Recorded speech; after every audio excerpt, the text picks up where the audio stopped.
Today we are going to see, what if Naruto became the ninth ruin of the world, part 2. So let's get started. The lasting altar is one of the most recent developments in Ionia. Most towns and villages have been around for countless generations, some of those being destroyed during Darkham's invasion. This is partly because Ionians do not build new establishments, new population centers, as they believe that doing so takes away from the natural health and beauty of the land. Those displaced from destroyed villages had simply moved further inland to places like the Navori Mountains, or to be closer to protective orders like the Shojin or the Kinko. Most of those with lost homes had moved to Ionia City, the largest location in all of Ionia.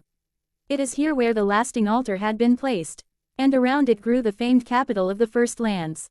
Karma is the name of the reincarnation who has led the spiritualists into a more modern culture that ties industrialization with natural preservation. She is the reason that the old ways were dying out. But she wasn't a fake, not by a long shot. She is gifted with the knowledge of past lives that has made her stronger and more unique than those around her. The mysticism surrounding her was thick with reverence and mystery that even Naruto did not know much about her beyond her station. Ionia City is large, protected by stone and wood walls, and the beautiful architecture that was both new and traditional was something to behold.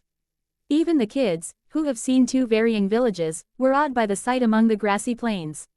Welcome to the capital of Ionia, Naruto told everyone with a smile on his face. It is here where the old ways were replaced with the new. As the capital, it will be more irreceptive to outsiders as a lot of trade comes through here. Still, mind your manners and do not lose sight of your group or your chaperone. With a quick glance over each mask of his foxes, he made sure they knew his intent even if it flew over the heads of his kits. He wanted them prepared for anything in this densely populated location. He did not want one of his kits or them to get hurt or prized by someone with less than desirable intentions. As they approached, there were three figures waiting for them. The first is a young priestess of unearthly beauty. Her skin, a beautiful mocha color, was clothed with a rich purple robe designed with gold root-like patterns. Her eyes are covered with a matching headdress, but her rich brown hair flowed like melted chocolate to the middle of her back. With her, a few steps behind but close enough to know they were for the priestess's protection, were two Kinko ninja. One is a young woman who wore a black and silver outfit and mask while the other is much younger, the same age of the median children with Naruto, putting her around Jinx's and Echo's age, wearing a green and tan outfit. Naruto slowed to a stop outside the opened gates, making sure to keep a respectable distance away from the priestess and her guards.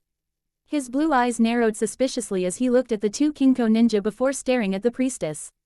She stepped forward after a moment, her voice carrying like a lovely melody. "Welcome, Naruto of Zon. Lady Karma, the Enlightened One, has been waiting for your arrival." Naruto raised an eyebrow questioningly. "She knew I was coming." "Of course, Karma knows many things," the priestess answered, dipping her head.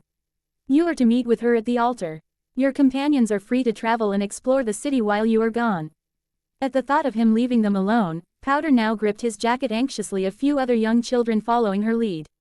Echo stood back, but judging from his mutters and glanced at the two ninja, he was also uncomfortable with the idea. The foxes, noticing the distress, prepared for a confrontation immediately, knowing Naruto would not let his kids remain upset. Naruto's eyes hardened, protective instinct radiating from him like volcanic heat. "I won't leave my kids alone." The priestess' serene expression did not change. "Karma's will is clear. Your companions will be safe under our protection. And if I refuse?" Naruto's voice was calm but heavy, like a blade not yet released from its sheath. The priestess breathed slowly, almost sadly. "Then the meeting will not occur. And the knowledge you seek will remain veiled." For a long moment, the only sound was the whisper of the mountain wind. Naruto gained a look of irritation on his face as he stared at the priestess despite his thoughts traveling to this Karma woman. What knowledge did she think he seeks, especially knowledge that she could apparently provide? He did not come to Ionia with questions, just the desire for his kids to learn something beyond the filth of Zon. "You should go," Victor spoke softly and with his eyes down, passive. "This Enlightened One must have a reason to want to talk to you." "No." Powder immediately shook her head and glared at Victor. "We don't want him to go."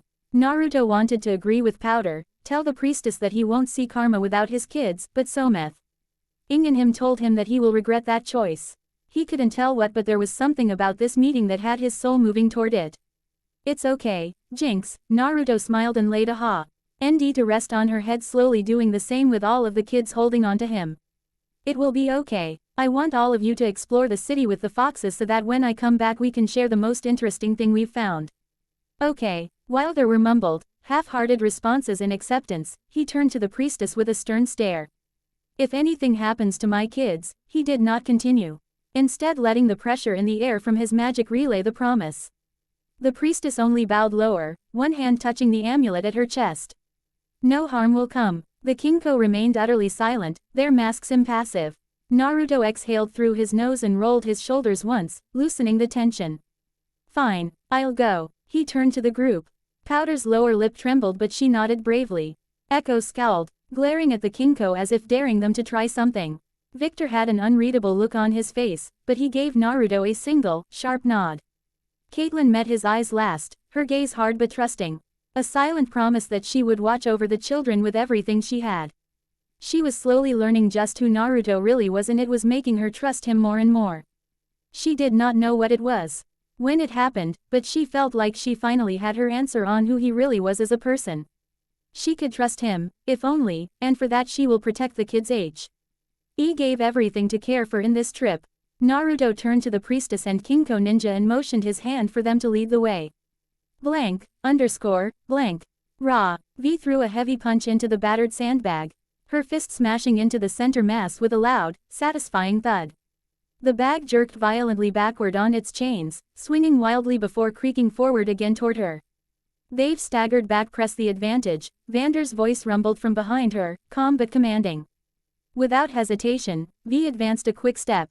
Her small but sturdy frame moved with sharp precision, slamming a rib shot into the bag low and tight, followed by a swift, brutal hook aimed at head height. Each blow cracked against the sandbag with a ferocity that far outstripped her appearance. A testament to the strength she had inherited from Vander himself. It was the strength that had toppled more than a few drunkards and rabble-rousers who had wandered too far from the Atesh with liquor in their guts and arrogance on their tongues. Vander was proud of her, proud of what she was becoming. Patiently, stubbornly, he was preparing her to take his place someday, to become the heart of Zon. The spirit that could carry it through hard times. Yet his pride dimmed, clouded by a different memory. Powder's face flashed in his mind, those bright blue eyes, those messy braided pigtails, and a cold weight settled in his chest. His younger daughter had chosen another. She had chosen Naruto Uzumaki. A killer, a boy he couldn't trust, no matter how many good deeds he stacked in his favor. Vander had thought he had taught her better. Hadn't this loyalty, hadn't his example been enough to steer Powder away from such dangerous people? He had hoped, foolishly, that with time he could have given her every opportunity she needed. But that was a lie too. The truth was harsher. Vander's influence had died with Chief Grayson. The new Chief Hokage was a different breed entirely. No matter how many letters, how many calls, how many appeals he had made, the answer had been curt and final. The new management of the Piltover Peace Enforcers does not need to deal with the old ways you are used to. Thank you for your understanding. It had been a death sentence for the delicate peace he had fought for. He had feared a return to old oppressions, that soon blue and gold helmets woe. Old flood the streets of Zon once again. But they hadn't come, not one, and when he finally pieced together why, it chilled him deeper than any winter cold. A letter, signed only with a simple sigil. A fox had told him enough. Naruto had secured Hotaki's appointment, had orchestrated the peace in his own name, quietly gutting every ounce of influence Vander once had. The fox had inherited the city beneath Vander's nose. And with it, the keys to something much greater and far more dangerous. Would Naruto lead them to another bloody march across the bridge? Would he incite revenge for his mother's death? Hey, you okay, Vander? This voice cut through the heavy air. She leaned against the swinging bag, her forearm resting casually against the thick leather. Sweat soaked her tank top, her saint rising and falling with the effort of her training, but her mother's face was sharp and focused, watching him. Yeah, Vander grunted, forcing a small smile and pushing himself up. Come on, time to open the bar. V nodded, grabbing her duffel bag, a beaten, well-loved thing gifted to her by Naruto himself, and fell into step behind him. The last drop still buzzed with life despite the sweeping changes across the Undercity. New factories churned black smoke into the skies. Old, rotting buildings were slowly being reborn into storefronts, shipyards, even glimmering pleasure dens. Prosperity, some said. Opportunity. Vander wasn't so sure. He saw the threads loose and tangled and all leading back to the foxes. Every time he turned his head, he caught the whispers of it. Factories owned by Glask Industries. Shipping lanes bought by the Crab Brothers Trading Company. Pleasure houses flying the sigil of the Vikes. The Undercity was growing, yes, but it was not growing free. Hey Vander. A gruff voice called out from the alley entrance, and Vander turned to see one of the local shipwrights leaning casually against a wall, a cigarette dangling from his lips. You heard about the newcomer yet? Newcomer? Vander asked, slowing his steps. Haven't heard anything. What's the story? Foreign. Not from Piltover, that's for sure. Black outfit, fair skin, black hair. Wears a half-face mask, covers the eyes. Word is they've been pokin' around, asking questions about the foxes. Beside him, V stiffened slightly, but kept silent. Huh, Vander grunted, scratching his beard thoughtfully. What could a foreigner want with them, I wonder? No idea, mate, the man shrugged, exhaling a puff of smoke. But there's something wrong about him. Gives you the creeps just looking at him. If I were you, I'd stay clear. I appreciate the heads up, Vander nodded. I'll ask Naruto about it when he gets back from Ionia. It was a dismissal, polite and grateful, but inside, Vander stored the information carefully. He didn't want to poke a hornet's nest without cause. Perhaps it was nothing more than a drifter's curiosity. After all, outside of Zon, the foxes were little more than ghost stories. Weren't they? Still, better to ask, just in case. V, however, had no intention of letting it go. As she followed Vander inside the last drop, her mind spun with darker thoughts. What kind of person would come looking for Naruto? Was he collaborating with foreign mercenaries? Planning some kind of takeover of Piltover and Zon? Dictator Naruto. The image was so ridiculous she had to stop herself from laughing out loud. Idiot, she scolded herself silently. You're being stupid again, she huffed and tightened her grip on the duffel as she trudged down to the lower levels of the bar. A shower, a change of clothes, that would set her straight. Who would even bother searching for him anyway? Neither Vander nor V realized that a shadow had been listening to their every word from the rooftop above, motionless and unseen. On their dark outfit, a single symbol was embroidered in crimson thread. A black rose. Blank, underscore, blank. Please, follow the ninja to the enlightened one.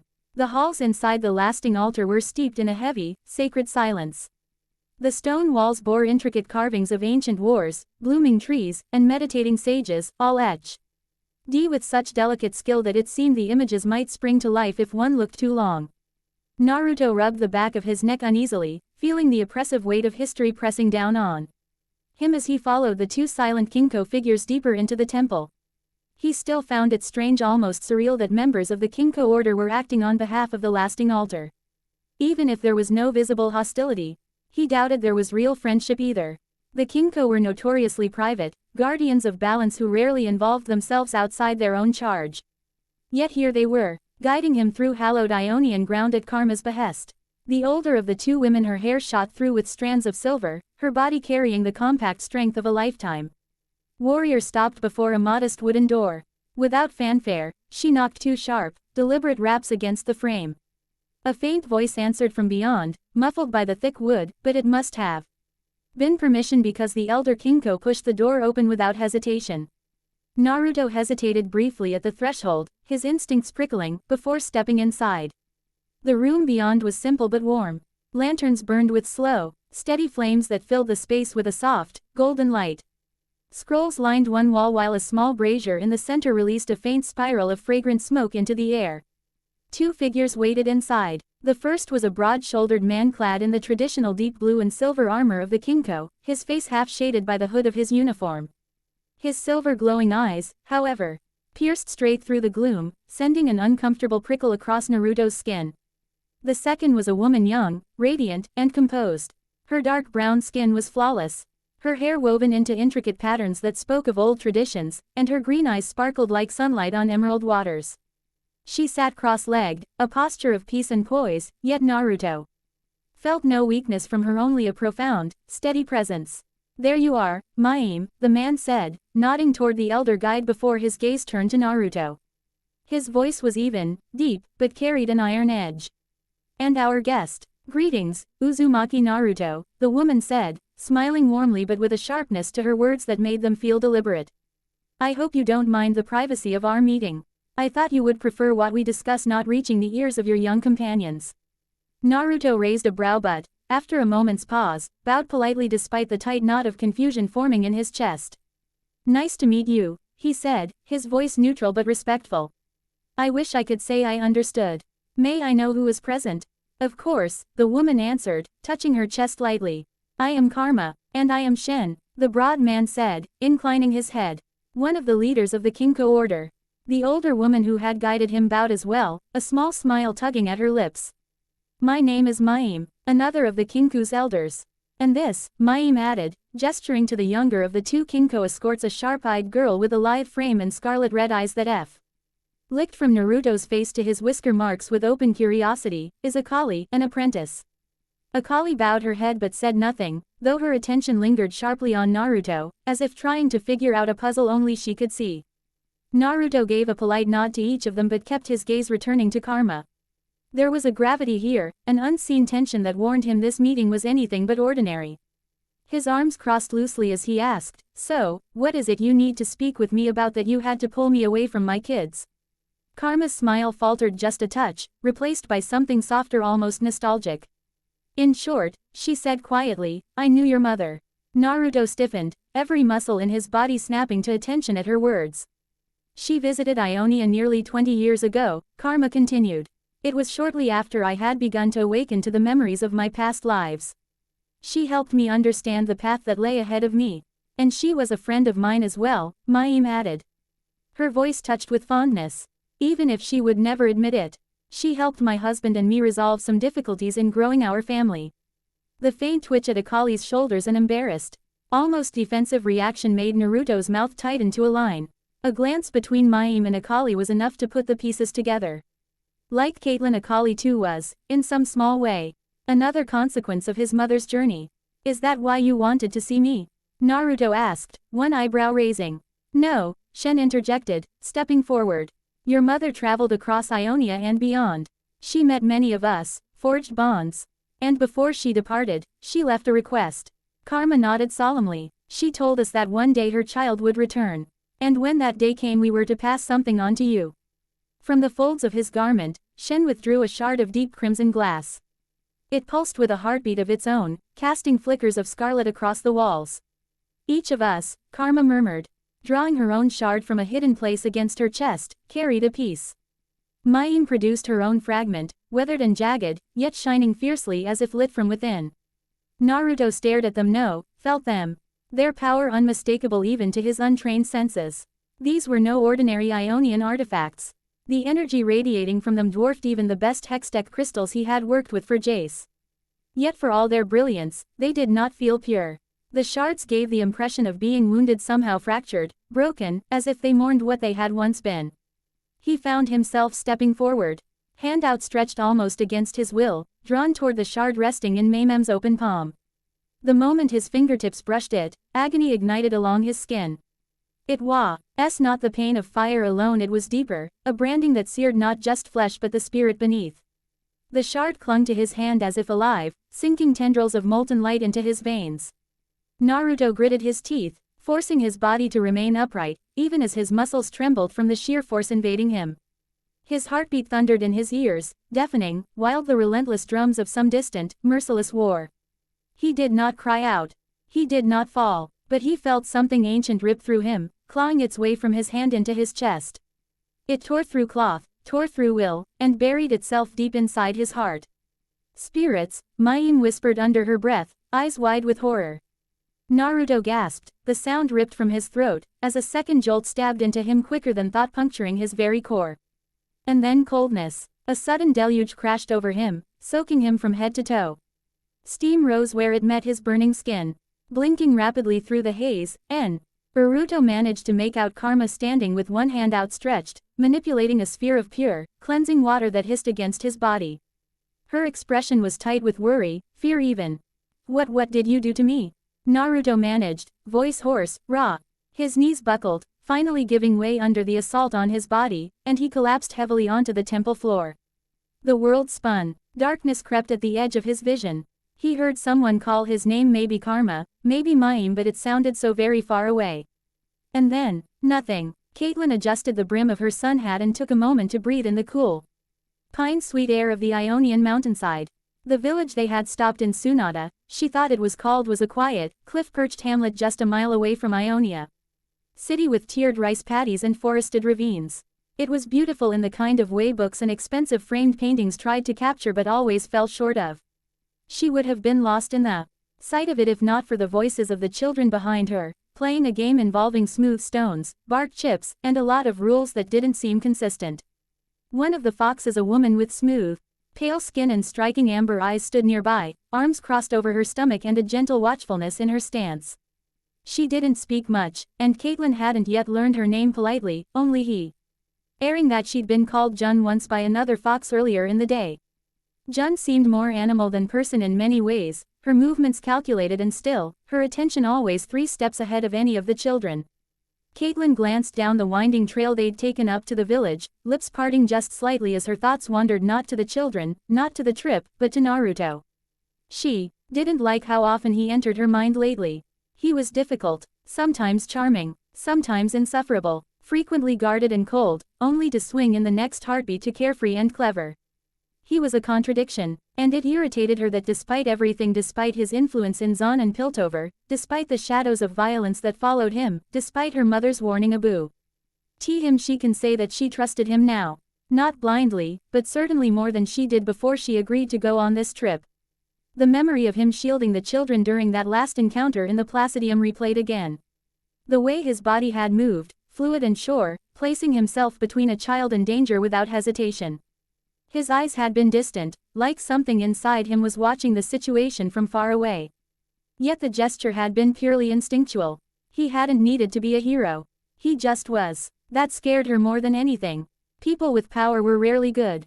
She knew that firsthand. And yet Naruto, for all his power and unpredictability, had never once failed to protect them.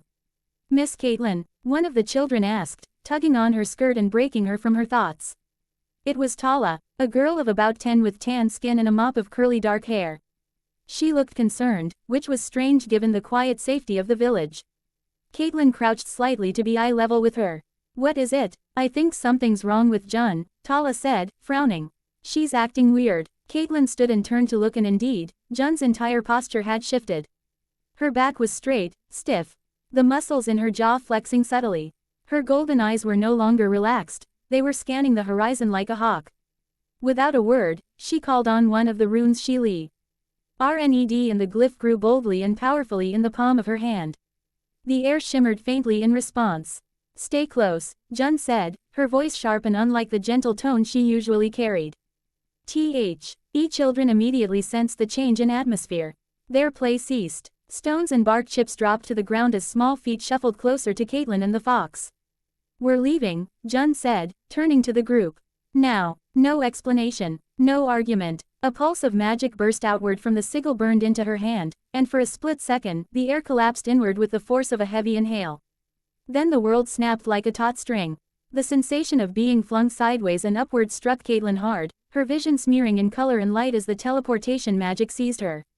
They landed in a wide clearing surrounded by mossy stones and thick trees that glittered faintly with lantern moss. It wasn't empty. 2 other foxes stood nearby, accompanied by their own clusters of children, some still blinking from the sudden shift in location, others beginning to panic. Caitlin helped one child sit down, rubbing their back while glancing at the other foxes. All wore grim expressions, their bodies tense, their hands never far from the hidden tools kept in their cloaks. One of them, an older man with silvery white hair and a broad body, stepped forward to meet Jun. "What happened?" Jun asked without pleasantries. "The South Trail group," the man said. "Their chaperone is dead." Jun inhaled slowly, nostrils flaring. They were ambushed during a rest stop. 2 of the kids ran. The others were taken. Caitlin's stomach twisted. She stepped closer, her voice low and steady. "Who was in that group?" The silver-haired fox didn't respond right away. His eyes flicked to Jun. Her face was tight, unreadable. "Echo and Powder were among them," she said after a pause. "Naruto's going to lose his mind when he finds out." Caitlin's breath caught. Her heart began to pound as if she'd sprinted uphill. Powder, Echo. Her thoughts immediately leapt to the worst possible scenarios. The mountains were filled with dangers, bandits, rebels, wild creatures, even discontented villagers. Who would take children? Caitlin asked, trying to ground herself. Why, we don't know, the man said. But whoever it was, they were skilled. Silent, no trace left. The fox that died Hako never even had time to signal. And Victor? Caitlin asked, and immediately wished she hadn't. She hadn't meant to bring him up. She didn't want to add more fuel to the fire burning in her chest. Jun looked over sharply, eyes narrowing. What about Victor? I just haven't seen him in a few hours, Caitlin lied. He wasn't in my group. Jun turned to the silver-haired fox. Double check with the groups. We need to be sure. Already on it, he said, and vanished with a shimmer. Caitlin turned away, forcing herself to focus on the children. They were frightened but still relatively calm, trusting in the presence of their fox guardians. It struck her again how much these magically enhanced agents meant to the children, how much safety and warmth they offered, even if they were silent and distant most of the time. They were extensions of Naruto, she realized. Pieces of him, gifts of protection, loyalty, and guidance left in his wake. And right now, one of them was dead. The thought left her cold. Jun paced to the edge of the clearing and placed a hand to her ear, whispering words into a communication charm hidden behind her earring.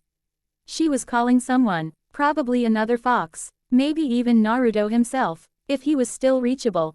Caitlin turned her eyes to the trees. Somewhere out there, Echo and Powder were alone, or worse, not alone. She knew Powder had grown stronger under Naruto's guidance. And Echo had always been clever, quick on his feet, impossible to hold still.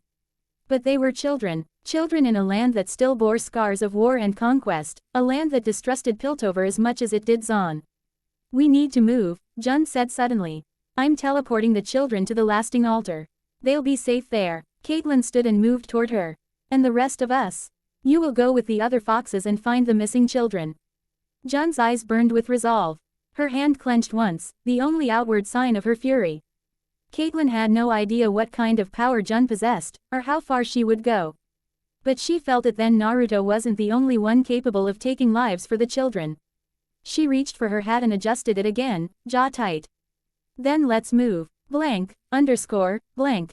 Ow, Naruto seethed, his voice echoing faintly through the shadowy silence as he clutched his right hand to his chest. A dull, burning ache spread through his palm, the same spot where the mysterious crystal had pierced his skin, fusing into his flesh as though it had been drawn into his very soul. He barely registered the sting at first, too busy focusing on the pain in his hand to notice how the world around him had shifted. But then it dawned on him. This wasn't the quiet grove where he had stood moments ago. No breeze brushed his skin. No Ionian forest surrounded him. Instead, he stood ankle-deep in cold, stagnant water, surrounded by stone and darkness. It was a gutter. No, not just any gutter, but an underground sewer, old and sprawling, its curved architecture suggesting centuries of slow decay. The place reminded him of the underbelly of Zon's sump, oppressive, quiet, and saturated with damp mildew. Moss and grime clung to the walls in streaks. And the persistent sound of dripping water punctuated the silence like a clock counting down. Yet despite the lack of torches, lanterns, or arcane lighting, Naruto could see perfectly.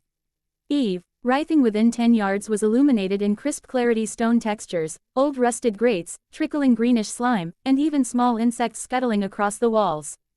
There was no external light. The glow came from him. Confused, Naruto took a tentative step forward, and he noticed the light followed, moving with him like a sphere of awareness. He was its epicenter, his body was now the source. Let's see, he muttered, raising his left hand and calling upon a simple illumination spell. Lia. Pain lanced through his fingers before he could finish the word. His entire arm clenched, reflexive. Eerie, as if the spell had tried to push through the wrong conduit. His hand spasmed, white-hot agony radiating down to his wrist. Whatever had merged with him, it wasn't passive. Then he heard it. Ba bump. A heartbeat. Ba bump. Another. Ba ba bump. It echoed through the air, though not from within his chest. It came from a head deep, thudding, primal. The sound tugged at some instinctual part of him that whispered danger. What is that? Naruto whispered to himself, warily advancing down the narrow tunnel. His boots splashed softly in the shallow water, each footstep drawing him closer to something ancient and alive. The temperature around him climbed with each step, slowly at first, then exponentially. Sweat trickled down the back of his neck. His breath grew shallow. It was sweltering. And yet, his fear remained distant, dulled by confusion and grim determination. This heat wasn't fear. It was just real. Then it appeared. A gargantuan glyph ignited in the air ahead, hovering in the seaweed. Ars vaulted space like a glowing brand on the fabric of reality itself. 20 feet tall and 12 wide, the construct pulsed with infernal intensity. It resembled the head of a trident, three curved, razor-sharp points with intricate symbols etched into each tine. Arcane sigils danced like fire along its glowing perimeter. At the center of the middle prong, a scarlet emblem flared into existence, a jagged lightning bolt. Suspended and trembling with power. It pulsed, once, then again, then boom. A wave of translucent red energy erupted from the bolt, sweeping through the air with a shriek. Naruto reeled, clutching his hand as if it had caught fire. It burned not his skin, but deeper, in his nerves, in his soul. He gasped in pain, teeth clenched, staggering under the force of it. What's happening? He looked down as his hand shone unnaturally. His pupils constricted, his once blue eyes had turned a vivid, piercing scarlet, mirroring the emblem in the air. He watched as the jagged HTNING bolt blazed itself into his palm like a brand. It shimmered violently, glowing brighter and brighter until it exploded. A shockwave of raw electric energy burst outward, throwing Naruto off his feet. Ha! Naruto gasped awake. He bolted upright, blue eyes darting wildly as if searching for an enemy. His breaths came sharp and fast. The pain was gone, but the sensation of something crawling just beneath his skin remained. It moved in pulses, like a second bloodstream, threading itself through every corner of his being. But it didn't hurt anymore. It was him now. You're awake. Naruto turned sharply. Akali was there, crouched on the floor a few feet away, her sharp eyes narrowed as she observed him. They glinted with interest, not concern. He realized he was propped up against a wall with a cushion wedged behind his back. Not far from where he had collapsed, it seemed. The others were gone. Yeah, he muttered. I'm fine now, I think. How long was I out? 10 minutes, Akali replied, rising to her feet with lithe ease. She barely reached his bicep, but her presence felt larger. So, what happened to those crystals? Naruto hesitated, narrowing his eyes. What do you mean? All three pierced your skin and were absorbed into your body. They're gone now. She tilted her head, studying him with quiet fascination. I'm curious. Naruto raised his hand again, turning it palm up, half expecting the lightning bolt to reappear. But it didn't. Only a faint warmth lingered under the skin, and the memory of its pain. I am too, he admitted softly. Where's Karma? Shen, your mother. They're in the next room. Akali said casually, her voice light. Figuring out how to tell everyone you died in their care. Naruto froze. Excuse me. His voice cracked incredulously. I died. Technically, yeah. Akali shrugged. You were overloaded with magic so much that we thought your body was about to explode. I mean, I was kinda hoping you'd pop like a melon, but you didn't. Naruto gave her a look of pure disbelief, pinching the bridge of his nose in exasperation. Thanks for the vote of confidence. She just smirked and waved him toward the door. Come on, let's go see the grown-ups. They walked down the hall in silence until they reached a thick wooden door. Voices murmured behind it, anxious, muffled, tense. Without hesitation, Akali threw the door open. He's alive, she called. All eyes turned. Karma exhaled deeply and placed a hand over her heart. Thank the kindred. Shen studied him with calm scrutiny, his glowing eyes unreadable. You appear unharmed, as if none of it happened. I feel fine, Naruto said slowly, sweeping his gaze over them. So what did you let happen to me? What were those crystals? Mayim looked uneasy but answered. They were fragments of something older, something vast and ancient. Your mother gave us each a piece. She told us to keep them safe until you came. They radiated strange arcane frequencies, Shen added, stepping forward. Not normal for fragments of that size. What puzzles me is how they fused with you. Naruto didn't answer at first. His mind flashed back to the searing glyph, the spearhead rune and the thunderbolt embedded into his hand. His mother had never spoken of such symbols.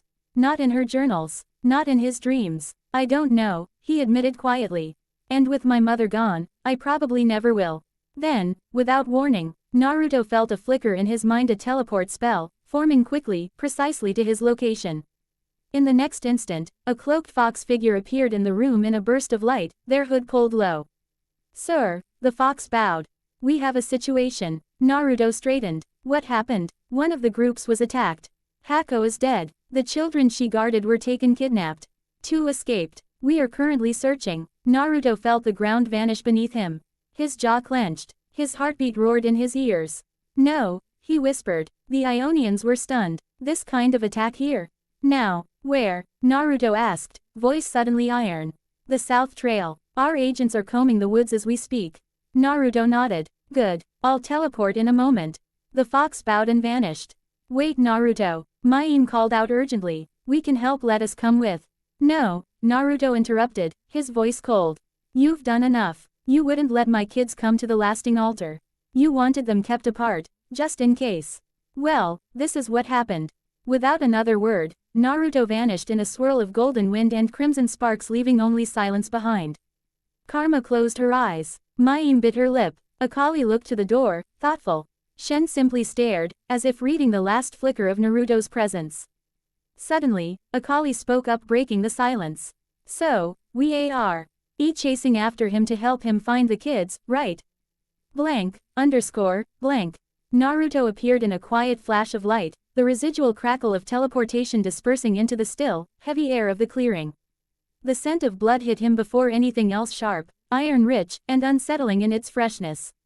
The grove was cloaked in an unnatural silence, save for the distant roo saintel of the canopy overhead and the soft trickle of blood slowly seeping into the earth.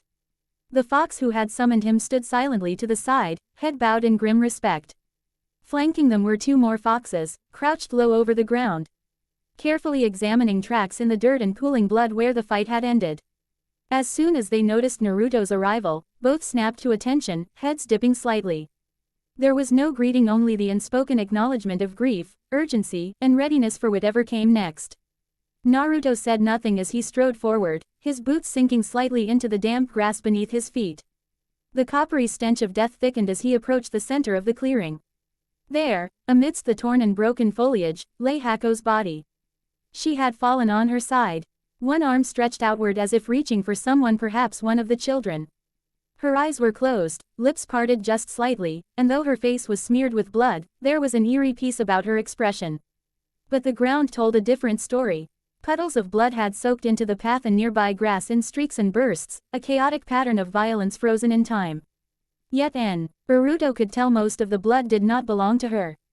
The way the splatter radiated outward, the depth of the grooves in the earth, it told him that Hako had made them pay dearly. With a slow inhale, he raised both hands outward. Runes shimmered into life along his arms, etching themselves from his fingertips up to his shoulders, crawling across his torso like rivers of molten ink. The spell demanded silence, concentration, and sacrifice. The very magic he was invoking was old, primitive in some ways, but effective, raw and monstrous in its demands. The blood around him stirred, reacting to his will. It slithered toward him like crimson snakes, coalescing at his feet in rippling pools. The runes on his body pulsed in time with his heartbeat as the magic fed on the blood, on the lingering traces of memory and trauma left behind by those who had spilled it. This spell was no simple detection, it was a blood echo, a conjuration of ghostly memory brought forth by pain and violence. The LD grew still as the spell began to work. The shadows darkened, the trees bowed inward as if holding their breath. Slowly, flickering like flame-lit reflections on water, ghostly images began to form from the blood. First came Hako, her translucent form appearing in the middle of the path. She moved slowly, cautiously, her head turning from side to side, lips moving with silent words. She must have been speaking to the children. Naruto could feel the faint tug of warmth and protectiveness that lingered in the memory's resonance. But then the air shifted in the vision. Hako's shade stiffened, too, RNING sharply as her senses screamed a warning. From the edges of the illusion, shadows bled into shaped figures cloaked in black and muted crimson, gliding unnaturally fast across the clearing like wolves descending upon prey. The assassins came without warning. Their movements were enhanced. Naruto could feel the magic in the way their limbs twisted too sharply, too quickly, as though reality bent to accommodate them. They moved as one, not like soldiers, but like a swarm. Each wielded twin blades that lengthened and curved mid-attack, forged from condensed shadow, arcane weapons that pulsed with stolen energy. Naruto's jaw clenched as he watched Hako fight. Her image blurred and darted like lightning, her own magic blazing in radiant blue arcs as she unleashed wave after wave of defensive spellcraft. The ground cracked beneath her feet, her spells tearing into the shades of her enemies, dispelling half-formed figures before they could even strike. But for every one she cut down, two more emerged. They came in flickering flashes, one through the trees, another from beneath the ground, shadows made flesh. Their coordination was unnatural. They weren't just attacking, they were hurting her, pushing her away from the others. Away from the children. Naruto's breath hitched as he saw it happen. Hako's image shimmered with fury, a sigil flaring to life beneath her as she tore through a cluster of attackers with a gravity spell so potent it split a nearby boulder in half. Yet even that wasn't enough. She was alone. The final blow was quiet. One assassin, unseen until the last second, emerged from the shadows behind her and drove a thin blade into her lower back right through a weak point in her defenses. Her illusion buckled. The rest of the killers pounced like vultures. Naruto's fists clenched. The magic around him crackled as he struggled to keep the spell intact. He forced himself to watch as they overwhelmed her, striking again and again in silence. She died on her feet, not screaming, not begging. Just defiant, just angry. As the spectral image of her body fell to the ground, the assassins turned. Some carried their injured phantoms limping or half disintegrated. Others rushed to the children, dragging them into the shadows, binding and silencing them. Only 2 fled into the forest, too quick for the assassins to catch. Naruto committed their forms to memory too. Small figures slipping into the trees like whispers. Survivors. And then the spell ended. The blood at his feet dissolved, the runes on his body fading into nothingness like mist under the morning sun. Naruto's face was unreadable as he straightened. Inside, rage churned beneath his skin, his magic already reacting, already writhing. He looked down once more at Hako's real body. Her sacrifice had bought time, bought escape, but at a cost no one had asked her to pay. He looked at the foxes. We're going after them. Track the blood trails, any trace they left behind. Use shadow reading if you must. I want those children found. Now. The lead fox bowed once, and in a flash of light they disappeared into the air. The other 2 followed instantly, moving without sound or hesitation. Naruto stayed a moment longer. He knelt beside Hako and gently closed her eyes, murmuring a soft, wordless prayer in a language known only to his mother's homeland. You deserved better, he whispered. Thank you for doing what you could. Naruto stared out across the open valley beyond the walls of Ionia City. The sun was setting, the orange and red rays reflecting across the horizon.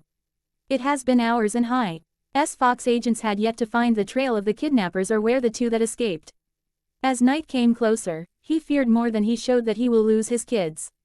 Once it became dark, even with O.T. worrying about light pollution, he had little hope to find the kids after that. The trails will wash away or fade, leaving nothing but dead hope that he will find them. And he still has yet to work out why someone would steal kids. The market in Ionia for slaves was non-existent, even along the southern shores where Noxus still occupied. So why? Naruto begged his mind to think of a reason, something to reconcile the loss he was feeling. Sir. A fox appeared beside him in a crouch, bowing their head. Speak. The trail of the kidnappers has been fruitless. They are nowhere in the valley. The confirmation of Naruto's fears was harsher on his heart than he expected, but he stayed still to listen to it all. The 2 escaped kids left a very noticeable trail, but once they made it to a river, we lost them there. Jun, Caitlin, and Marco are still combing the area for them. Naruto nodded his head, but the movement felt stiff, mechanical, like the effort to move came in bursts. Anything else? The Ionian Elder Karma, and Ninja Shen and Mayim would like to speak to you again, the fox told him stiffly, his words coming out with an accusatory bite. Did they say why? No. Naruto took a deep breath before sighing. Fine. Bring them to me, I will not move from my spot. Understood. The fox disappeared and Naruto was left back with his thoughts. Fears and blame spiraling in his mind and heart. Even if he knew that it was no one's fault but his and the kidnappers.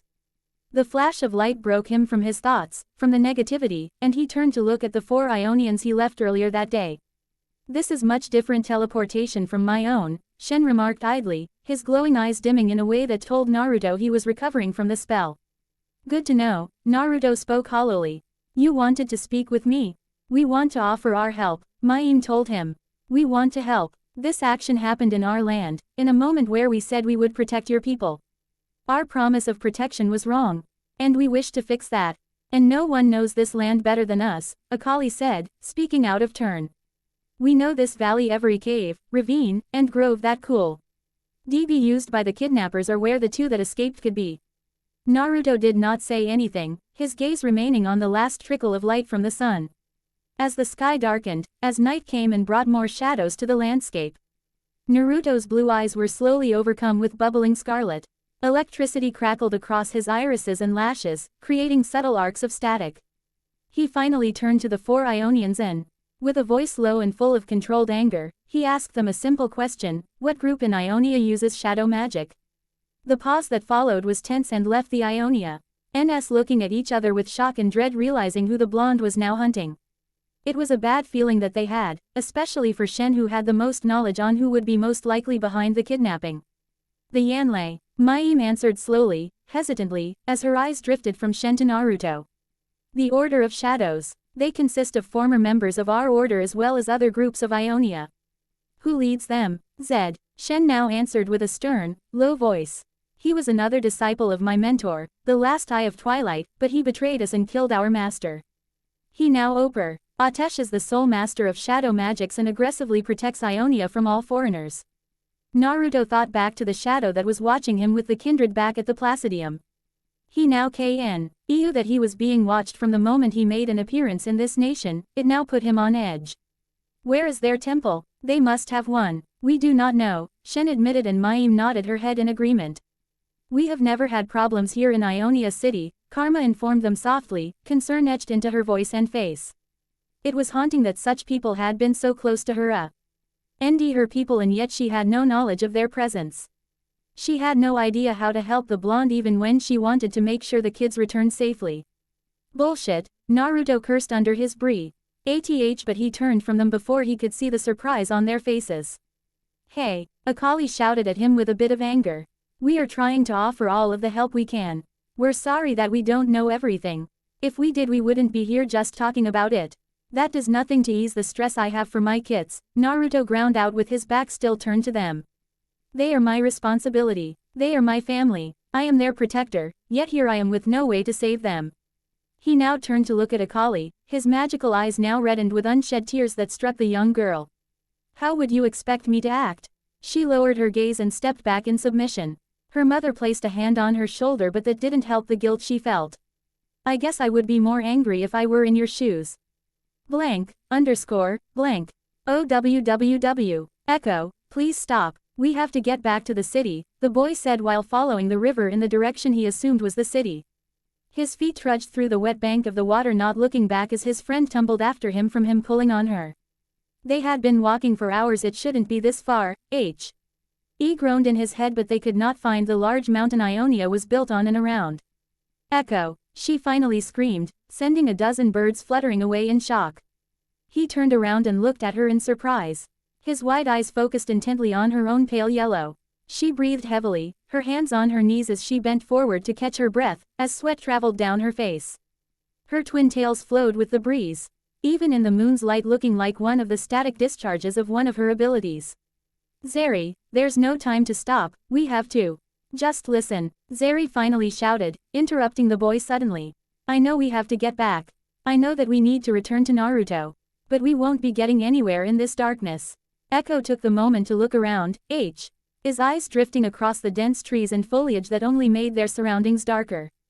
If not for the moonlight reaching and reflecting on the water, they would be stumbling in complete abyss. Our friends were taken, I'm hungry.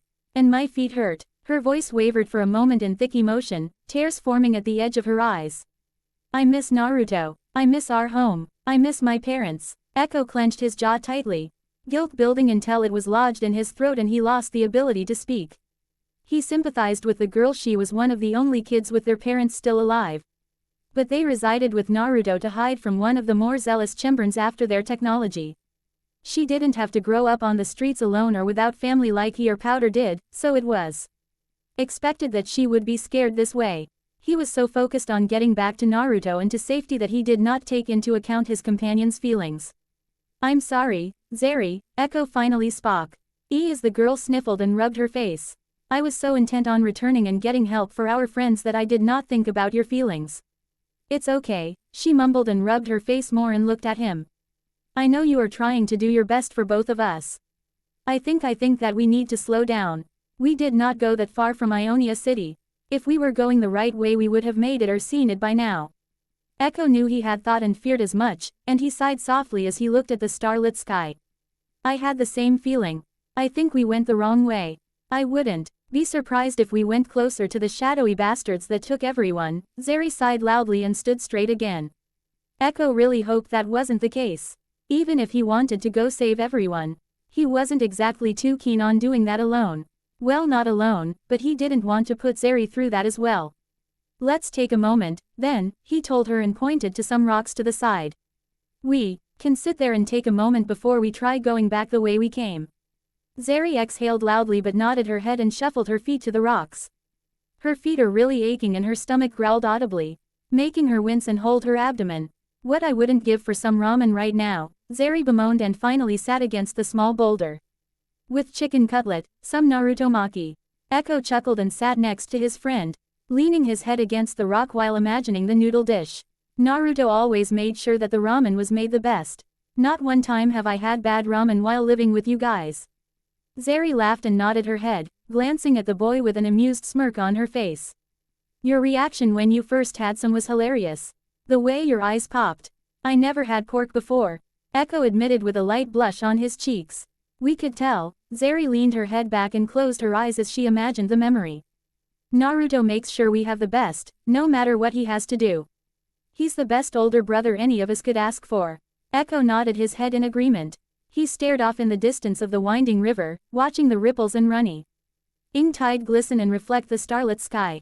The beauty was not lost on him, some foreign beauty that was nowhere inside Piltover or Zon.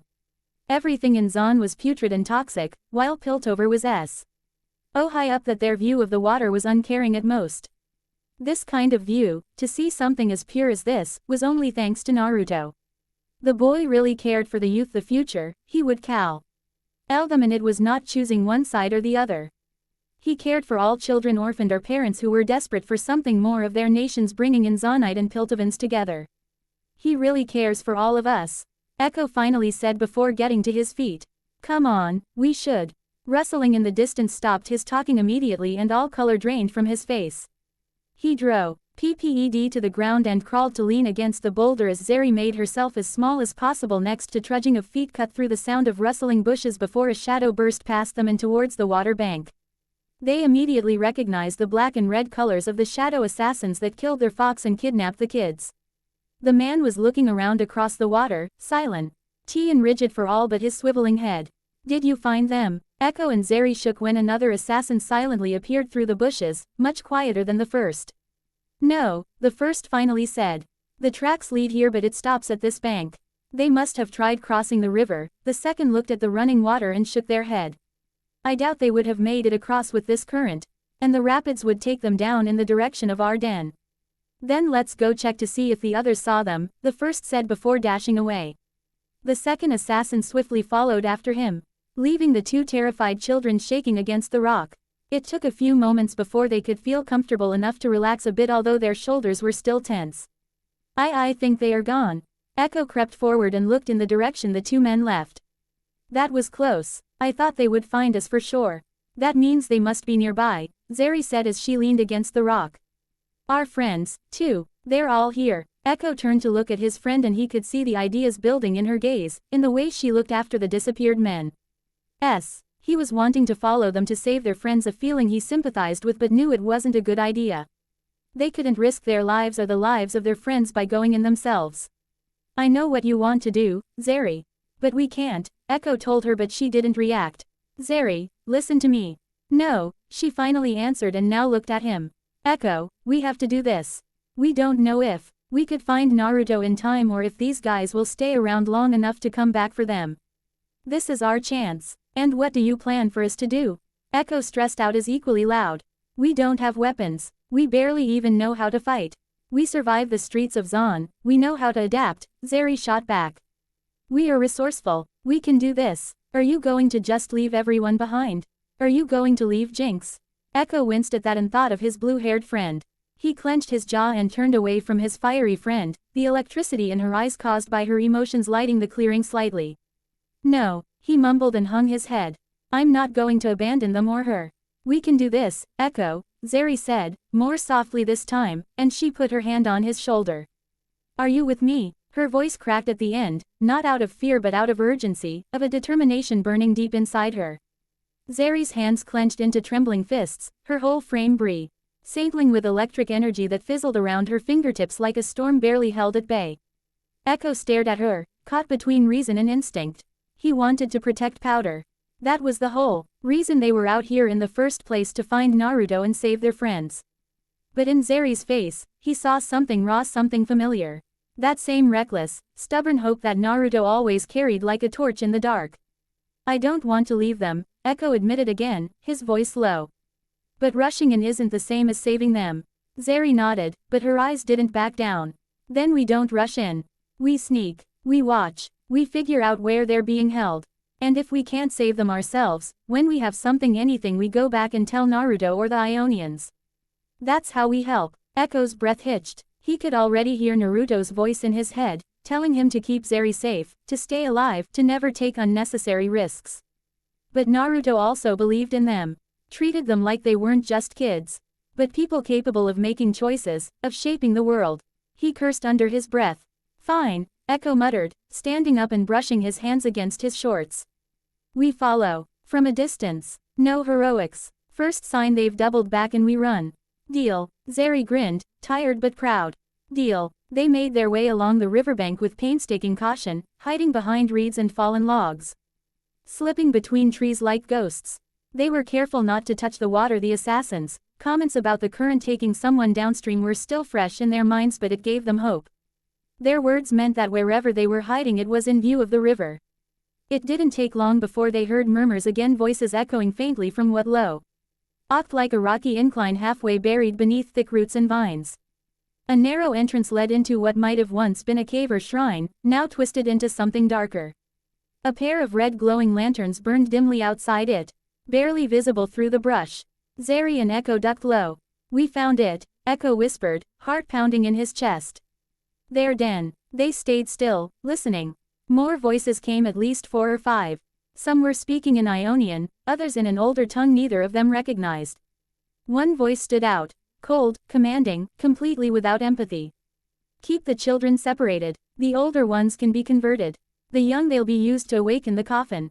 Zeri's breath hitched in horror, and Echo clamped a hand over her mouth instinctively. She nodded after a moment, eyes wide and wild. Her pupils dilated with a surge of panic and fury. We have to go now, he whispered urgently. We know where they are. We have to get Naruto. No, there's not enough time, Zeri answered. They're going to kill our friends for some kind of coffin. A ghost or something. What do you expect us to do, Zeri? This is getting way out of our reach. We have to get our friends, Zeri spoke adamantly. You go find Jinx and everyone, I'll go save the older kids. They are more capable of combat than us. If I can get them some weapons, then we can make our way out of here. Echo finished with an uncertain tone. I still don't have a good feeling about this. Nor do I, but we don't have a choice. Zeri gave a grin, but there was worry in her eyes. We meet back out here, okay? We don't leave without each other, right? Yeah, Echo nodded his head. I'll wait for you. Blank, underscore, blank. Echo kept to the shadows, heart thudding in rhythm with every footstep he didn't take. He slithered past the red glowing lanterns, their faint flickering just enough to cast jagged shadows against the vine-choked stone. The slightest change in sound or atmosphere had him on edge for any patrols, but he rarely ran into any here. Maybe there are not as many of them as we thought, he asked himself while wiping a line of sweat away from his brow. The cool chill of the outside air was kept at bay easily despite the ruined condition this place was kept in. The further he traveled, the more warmth that was retained, and it almost became unbearable with the amount of torches or fires burning in the halls or rooms. The air inside the den was musty and humid, thick with incense smoke and something suffocating. The cave was bigger than it had looked from the outside, spiraling downward with smooth-cut stone halls and deeper antechambers that glowed faintly with unnatural crimson light. Sigils etched into the walls pulsed with sick energy. The narrow entrance he entered was guarded by a single assassin, hunched slightly in prayer or fatigue, Echo couldn't tell. But he didn't have time to wonder. He waited for the man's head to bow again before peeing past the edge of the entrance and sliding along the wall. Rooms that were locked or blocked left him wondering what kind of activities were going on in this place. Yet a few doors were left open a crack, letting him see inside. Some were bedrooms or storage closets. But none of them held his friends. He moved fast, hugging the edges of the passageways, dodging patrols and pausing behind old statuary and broken archways. He didn't know how far he went or where he was in this labyrinth. Then he heard its soft sniffles, the stifled sobs of children trying to be brave. He rounded a corner and saw them. A dozen kids huddled behind rusted bars in what looked like a forgotten temple cell. Powder sat in the center, her arms wrapped around two of the youngest. Her pale blue hair was matted and dirtied, but her eyes widened with instant recognition. Echo, she gasped. Shish, quiet, he hissed and darted forward, scanning the lock and Ionian-style mechanism with ancient grooves. He reached his satchel and pulled out a few old pieces of wire. Give me a second. Behind him, the temple rumbled faintly with low voices. Echo's fingers moved quickly, sweat beading along his brow as he picked at the lock. Powder watched, eyes burning with hope. Some of the kids started crying softly. Hope could be as terrifying a prospect when you hadn't felt it possible before. With a soft click, the lock snapped free. The gate creaked open and the children flooded forward, grabbing Echo in a tight, desperate hug before he pulled them back.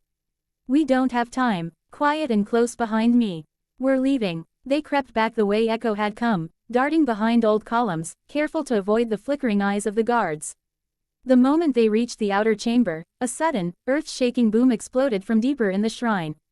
The force rattled the entire stone structure, dislodging chunks of rock from the ceiling. One of the back walls cracked, then split entirely with a blast of heat and light, sending bricks and vines flying outward. Daylight poured through the hole in the wall, a new escape route opened through raw chaos.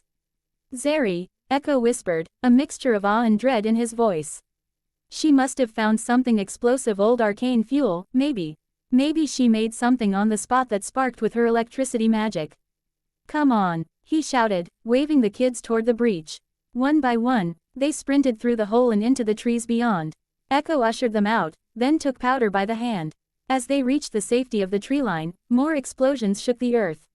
From where they crouched, they could see the blasts in the distance, brilliant bursts of blue and green, arcing bolts of lightning streaking up into the night sky like fireworks. The shrine groaned and trembled beneath the sheer energy being unleashed from within. Whoa, Powder breathed, her expression completely changed. The fear was still there, but so was something new, fascination. Her eyes were wide and sparkling as she watched the chaos unfold, colors flashing across her face like firelight. It's like the end of the world and a birthday party at the same time. Echo glanced down at her, then at the destruction.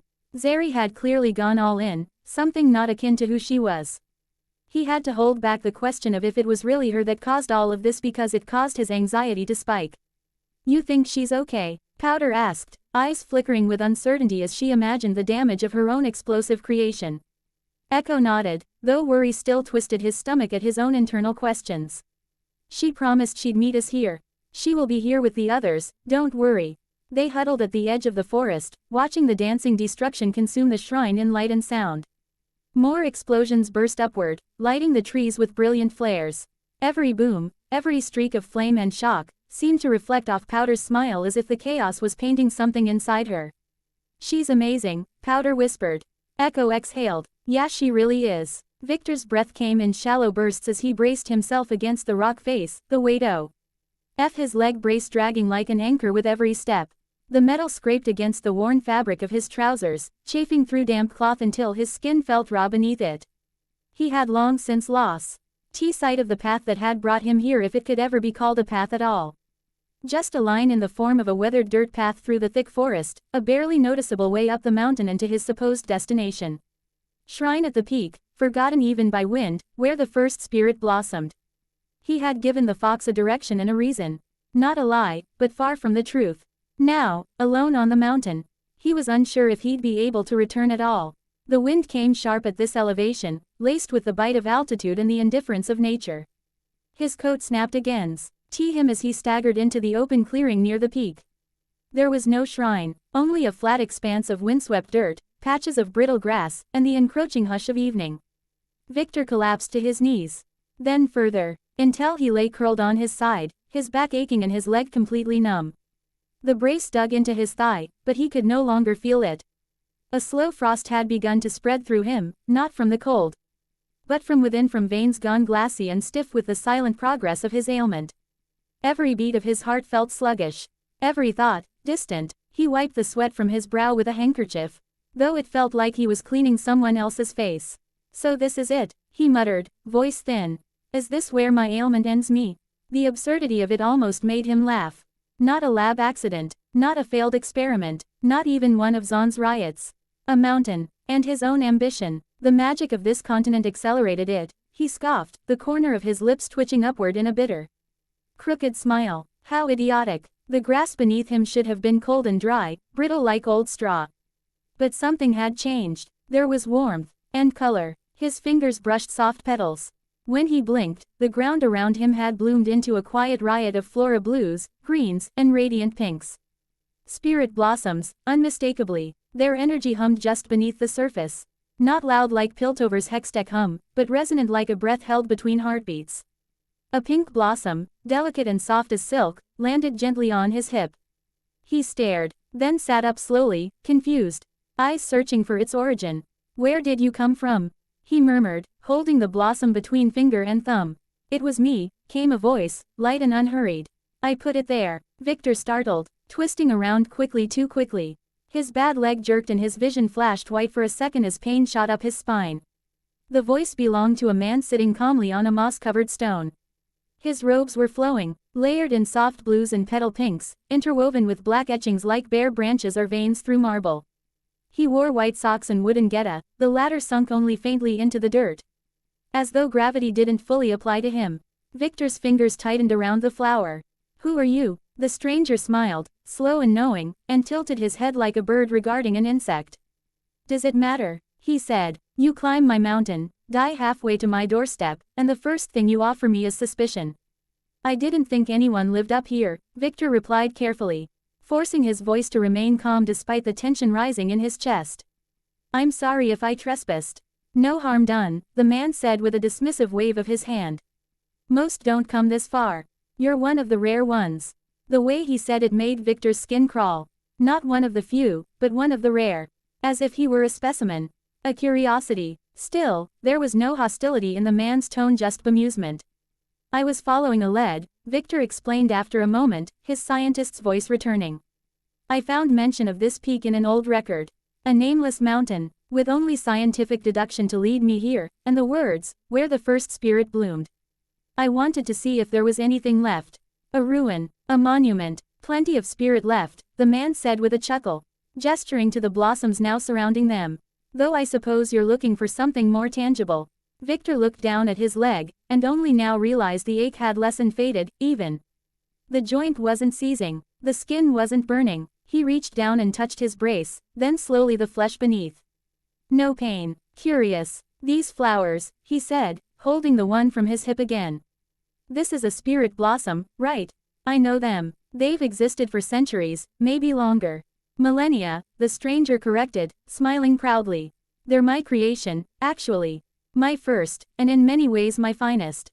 Victor looked up sharply. He did not speak right away. The weight of those words pressed into his mind like a heavy hand. He turned the blossom in his fingers. "You're claiming to have made these? That would make you." "I know what it would make me," the man said, not unkindly. He stood now, brushing a fold of his robe and stepping off the stone. He didn't walk, he simply was at Victor's side. Victor didn't flinch, but he did feel his breath catch in his throat. "I don't remember my name anymore," the stranger admitted, his voice gentle. "But they named me something, long ago. The Father of Ionia, a flattering title, if a bit excessive." Victor's brow furrowed, the spirit blossoms trembled in the breeze. The sky above them darkened toward twilight, the blue overhead streaked with soft pinks and lavenders. Arcane motes danced in the air like pollen, glowing faintly before vanishing. "You're saying you're some kind of spirit?" Victor asked, not out of disbelief, but cautious consideration. "The spirit of one of the ruins." "I am what remains when duty outlives identity," the man replied cryptically. "What the land keeps when a soul becomes soil." Victor opened his mouth, then closed it. There were no readings, no tools here. No hex plates or mana conductors. Just intuition and the quiet whisper of something old. "Why are you telling me this?" Victor finally asked. The man's smile turned wistful. "Because you came to the mountain alone.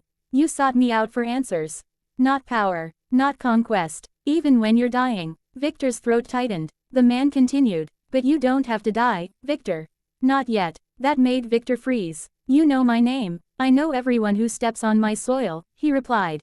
Then, with a wave of his hand, the Fiel D of flowers shimmered once more, arcs of soft blue light tracing through them like threads in a great loom. Victor felt the numbness in his leg retreat a little more. The cold glass in his veins dulled. It won't cure you, the man admitted, but it'll buy you time. Why? Victor asked, his voice low. Why help me? The father of Ionia gazed down at him, then slowly looked out over the valley below, where mist was rolling in through the trees like slow breath. Because you want answers that will help your friend. And I would have to be blind and deaf to not sense how important his future is. Blank, underscore, blank. The moment Zeri peeled away from Echo, the silence of the Ionian night closed around her like a tightening noose. Even as she followed the uneven wall of the partially exposed temple corridor, holes and cracks revealing an outside view, she felt an unease in the air. The soft scuffs of damp stone beneath her boots, the whisper of wind through the cracks and doors, and her own rapid heartbeat were the only sounds accompanying her. Somewhere behind her, Echo was going to the other side of the shrine, creeping toward the den to get to Jinx and the younger children. She should have felt better knowing he was doing that for her. Instead, she felt like she had swallowed her own lightning and couldn't breathe. Just from the words of the kidnappers, she knew they were running on spare time. They had separated their group for a reason. The older ones were convertible. The younger ones were expendable. Tools for whatever the hell they meant by awakening the coffin. She didn't want to know. Not really, but something deep down told her had to know if she was going to stop it. Zeri hugged the wall as she opened a door at the end of the hall. Hoppin'.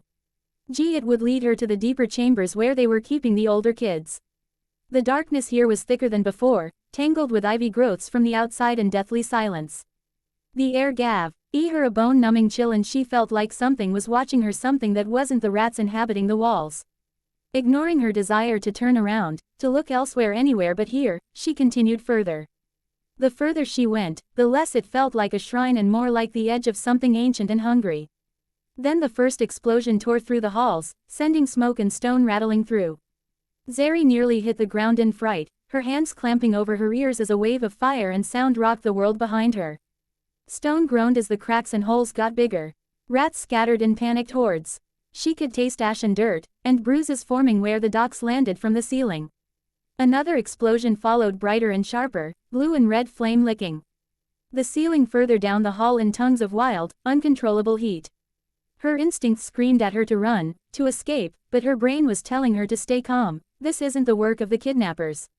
Why would they blow up their own hideout and expose themselves? Why do any of this? No, this had to be the work of some or many targeting them. She pushed forward, staying low, rushing to get out of this room and into somewhere more stable as more blasts rocked the shrine. Smoke was starting to waft into the hall and out into the night air, even following her as she opened more doors to find her friends. That was when she realized it. The explosions, they weren't random at all.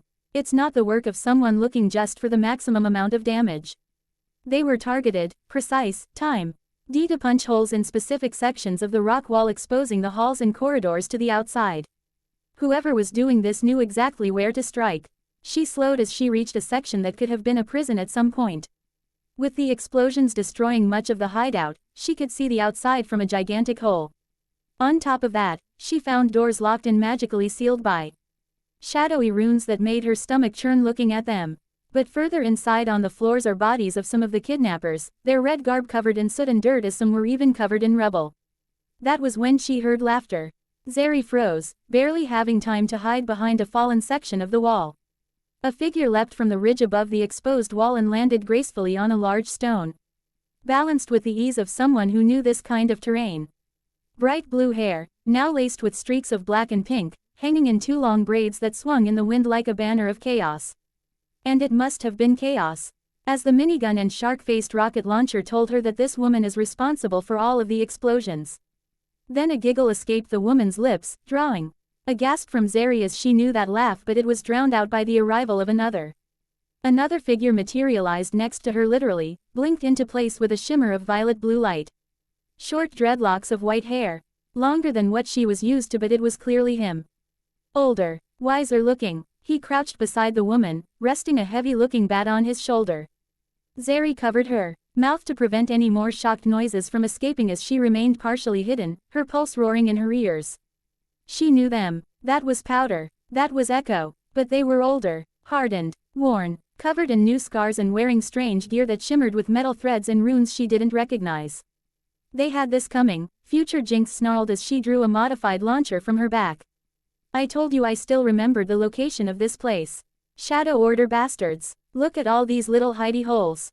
Like rats. You always said you wanted to be the one to blow them up, Future Echo murmured dryly. Should've guessed you were the reason you liked explosions so much.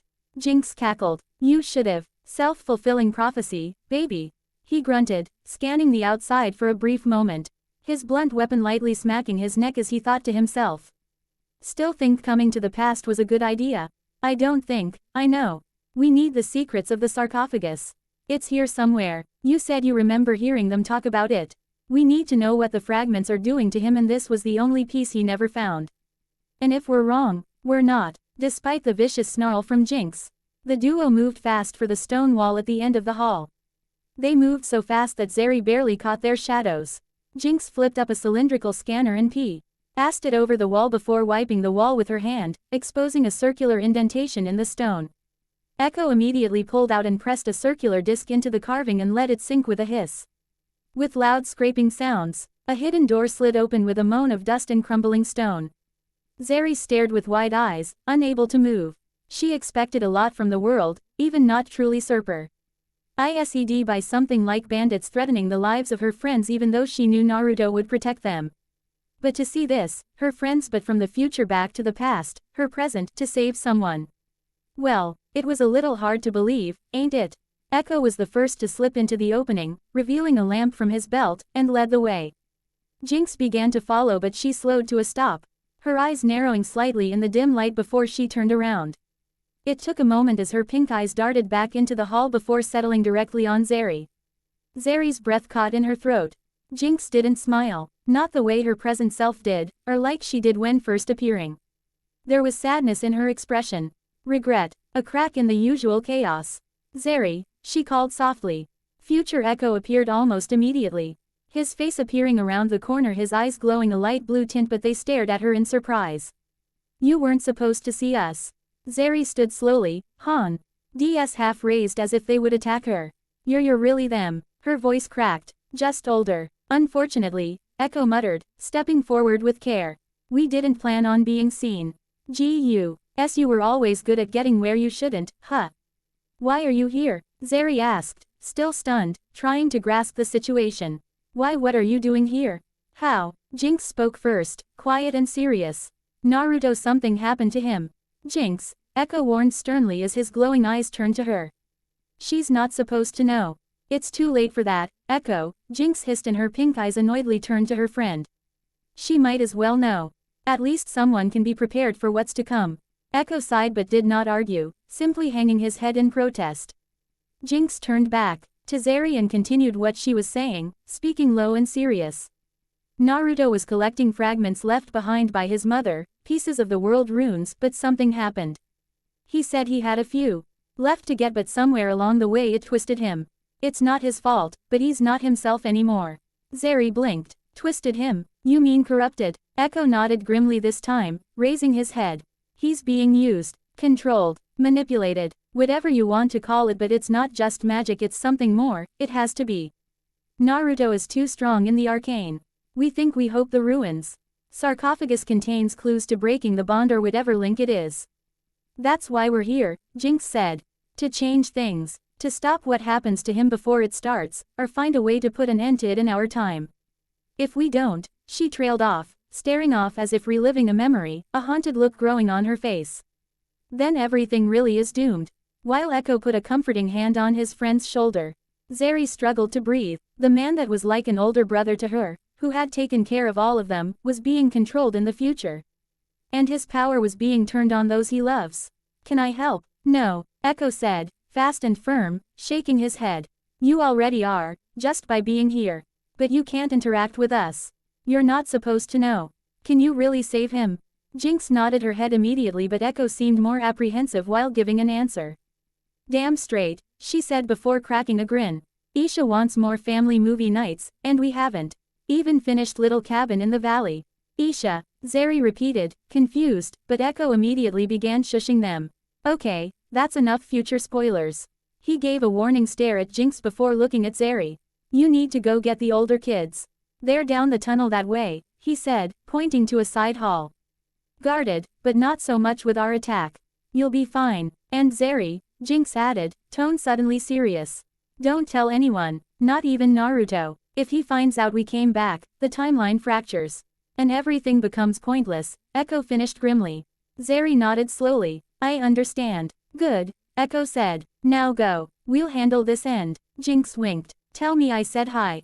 Do not. Echo cut in, and before Zeri could say anything more, they were gone, vanishing in a flicker of chronolight and static. She was left alone again, but this time she felt another kind of fear. The future, she now knows that it isn't as great as she hoped. Naruto is being controlled, her friends are traveling to the past. And there is a rising threat they are currently unaware of.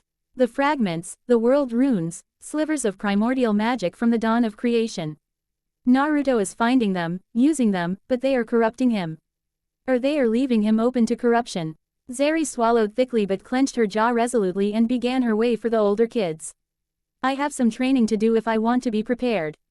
Victor stared at the spirit in front of him in silence, his hands limp in his lap. His anxiety was beyond fidgeting right now, his breathing steady despite the sound of tea. He mountain peak being drowned out by the steady beating of his heart.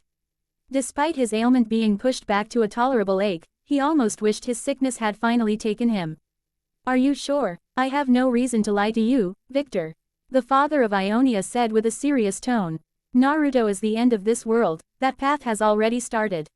He's gotten the first fragment of the electrocute rune. A fragment of the disastrous domination world rune that will enhance his already destructive arcane powers. Once he collects more, once he finishes even one of the world runes, he will be the final ruin. The final ruin, Victor repeated as his gaze turned to stare at the dirt at his feet. Do you know how many have lived? How many are still alive? The spirit was quiet as he contemplated his answer. His mouth slowly opening to give it. He is the ninth ruin. His creation is one that not even Runeterra had chosen, but one that was designed by mortal means. Created, you say, but why not born? Victor had noticed the way the spirit of the ruin had said it. It was like he meant that Naruto was manufactured, not born like a human, and was more akin to a machine than a person. This had to be a mistake, as Naruto was clearly a human, even if unmistakably powerful and arcanely altered. He was not born, so created is a more fitting term, the father answered calmly. Your Riend may have been born to this world like any other, screaming and crying in childbirth, but he was not conceived naturally. That is all I can say on the matter. Before Victor could say anything, a new presence seemed to fill the peak, and he had to fight down a violent shiver that traveled his spine. That is because it is not your place to speak on it, third. Victor turned around and he was horrified by what he saw. A woman with inky black skin and golden eyes, her hair like curtains of ink waterfalls that melded into her black silk robe. She stood with the menacing power similar to Naruto. But unlike his power that felt like a protective coat against the elements, this woman was the elements assaulting him. Despite his fear and silence, he was able to notice the distinct Noxian design of the outfit. You have a lot of nerve coming to my peak, which, the spirit said, and his voice was now afflicted by righteous anger. What business do you have here? Silence, third. The figure, which, the father had called her, told the man like a tittering mother to her child. You know that with the sealing of your powers that you are unable to do anything to me. The father grumbled and looked ready to try to attack the woman, his eyes piercing through her unemotional gold, before he sagged in defeat. His gaze turned down, submission in defeat, and Victor had to bite back the strang. Lead gasp that threatened to come out at that. A ruin was forced into submission. Who was this woman? Good, the witch said before turning to Victor. So, you are the magnificent Hextech scientist I've heard so much about. You have gotten close to a powerful person, and you've actually come to find answers I buried deep. You, yes, she said while slowly paced around the peak and turned her gaze to the valley. The ruins have been a haunting myth, a bedtime tale to tell wary children of the dangers of leaning into given powers. I made sure to keep it that way, altering the world to make it easier. But even then I cannot change the existence of the ruins. Only hide. But why? Because they are dangerous, and the true creations of these beings are unknown to even me, and I am one of them. She told him without turning back. But the ninth is born, the final ruin according to this shade. The name of which she called him, Shade, was clearly an insult, and the father bristled at the clear intent even when she did not give him a single glance. She was hammering in the point that she, of the ruins, is the only one able to actively do anything in this world. She had stripped Father of his power, and she was making sure he remembered that. How do you know Naruto? Naruto, the woman repeated, and for a moment Victor thought he heard a sense of longing in her voice. I've recently felt his presence in Piltover. He has stayed hidden for many years, but he is slowly coming into his true power and potential. My daughter did what I could not, and with that she gave me no just a grandson but the means to end the dangers of the sixth ruin.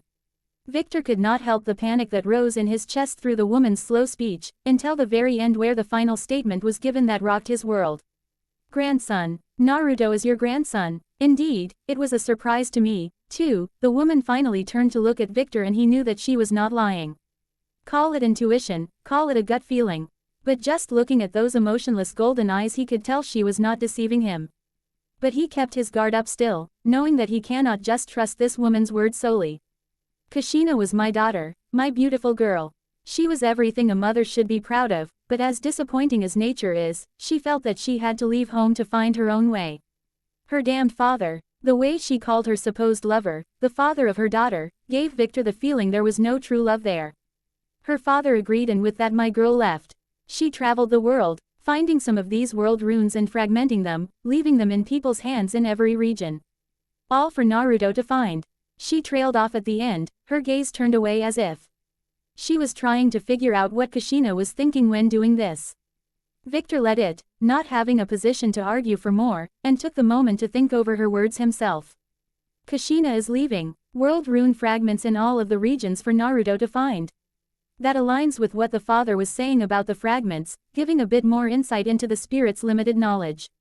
It would also explain how Naruto would think that his heritage comes from this continent, as Kushina must have come here first when she was first pregnant with Naruto.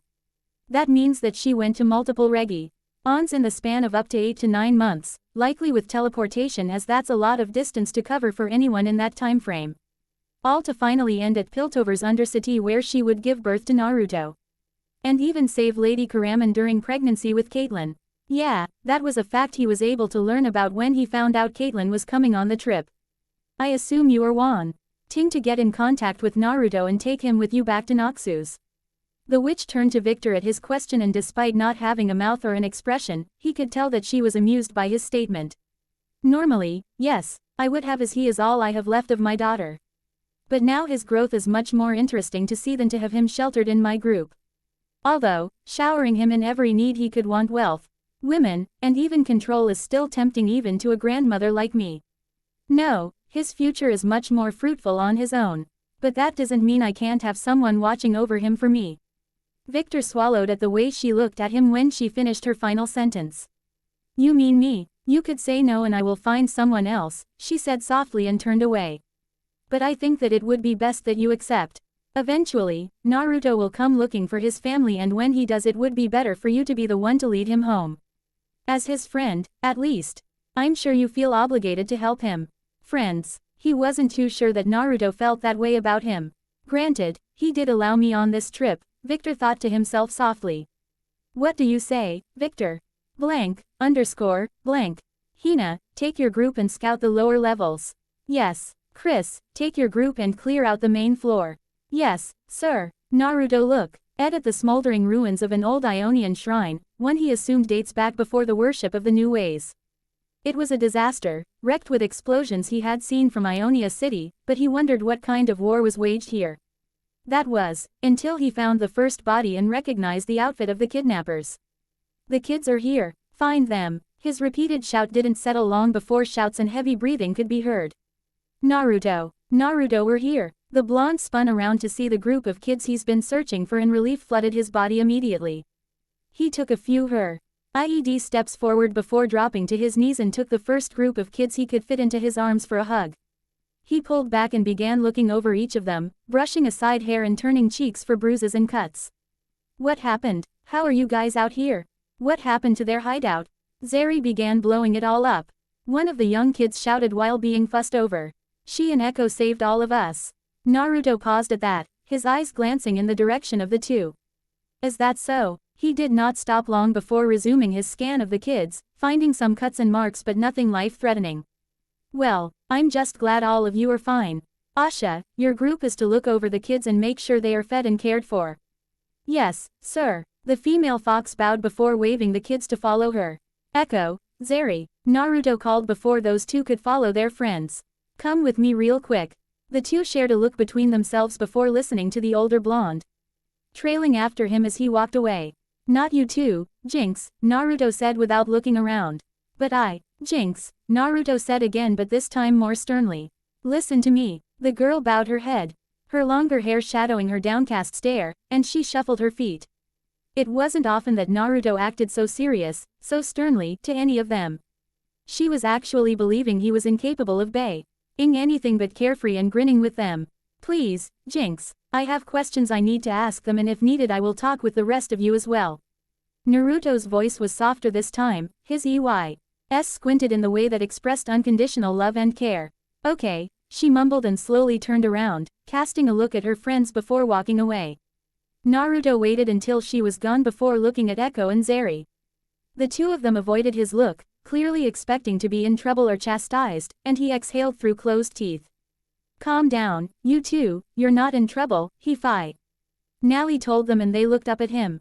However, I do want to know what the hell you were thinking trying to save everyone by yourself. It was we didn't think there would be time to find way back to you and then try to pinpoint where this shrine was. Zeri cut Echo off from taking the blame. We didn't want to lose our friends, and it was better to try than to leave them. Naruto stared hard at the young blonde as she spoke, making sure he probed for any deceit or lies. Tell me everything from the beginning. You two escaped capture. What happened after? We ran in a random direction until we got tired and reached a river's bank, Echo told him this time since he was the one that had been dragging Zeri from the ambush. We stopped so Zeri could catch her breath and figure out a way to get back to you. That's when two of the guys arrived, chasing our tracks, and we hid out of sight. That's when we heard them say that they had their hideout somewhere further up the STR. So we followed them to find out where it was. It was my idea to stay and try to save them. Naruto nodded his head. And the explosions? I don't actually know how that started but it wasn't me. Zeri was hesitant to give an answer. I'm pretty sure someone else did it. Naruto was silent for a moment, sending a bit of deceit but that was overshadowed quickly by everything else being true. He wasn't sure why she would lie about not knowing how it started but he decided that it didn't really matter. If it was someone else that had started it all then he was just grateful none of it hurt his kids. Okay, I'm glad both of you are fine, he sighed and hung his head with an exhale. I was close to burning this continent to the ground in search of you. Then it's a good thing nothing happened. Echo joked but both he and Zeri knew that he wasn't lying. He really would have committed as many crimes as he could if anything happened to just a single one of them. And with how powerful he and his foxes were, they didn't doubt that he would have been successful. Go back and get fed and take a rest. Naruto jerked his head towards the group of kids. Okay, Naruto, the two of them said and turned to walk away. And hey, good job. You showed a lot of bravery and loyalty. They turned and saw Naruto smiling at them. I'll be having a word with Renata when we get back. I think you you're ready for some more advanced classes and opportunities. With a grin, Echo and Zeri turned around and continued the rest of the way to their friends. Their heads were held high, more proud of their achievement compared to before. And they should be, Naruto thought to himself before noticing the arrival of the Ionians. You found them, Karma said as she noticed the roughed-up kids. That's good, although we would have preferred less death, Shen said while looking at the dead bodies being gathered by the foxes. At least one of them so we can question about other locations, Mayim saw it when she noticed Naruto bristling at Shen's statement. We don't hold much sympathy for the Shadow Order, but we have been having trouble with finding their hideouts. To have one to question would have eased a lot of confusion and guessing. Naruto nodded his head but the Ionians could tell he did not care. They're lucky I wasn't here myself and that all of my kids are here.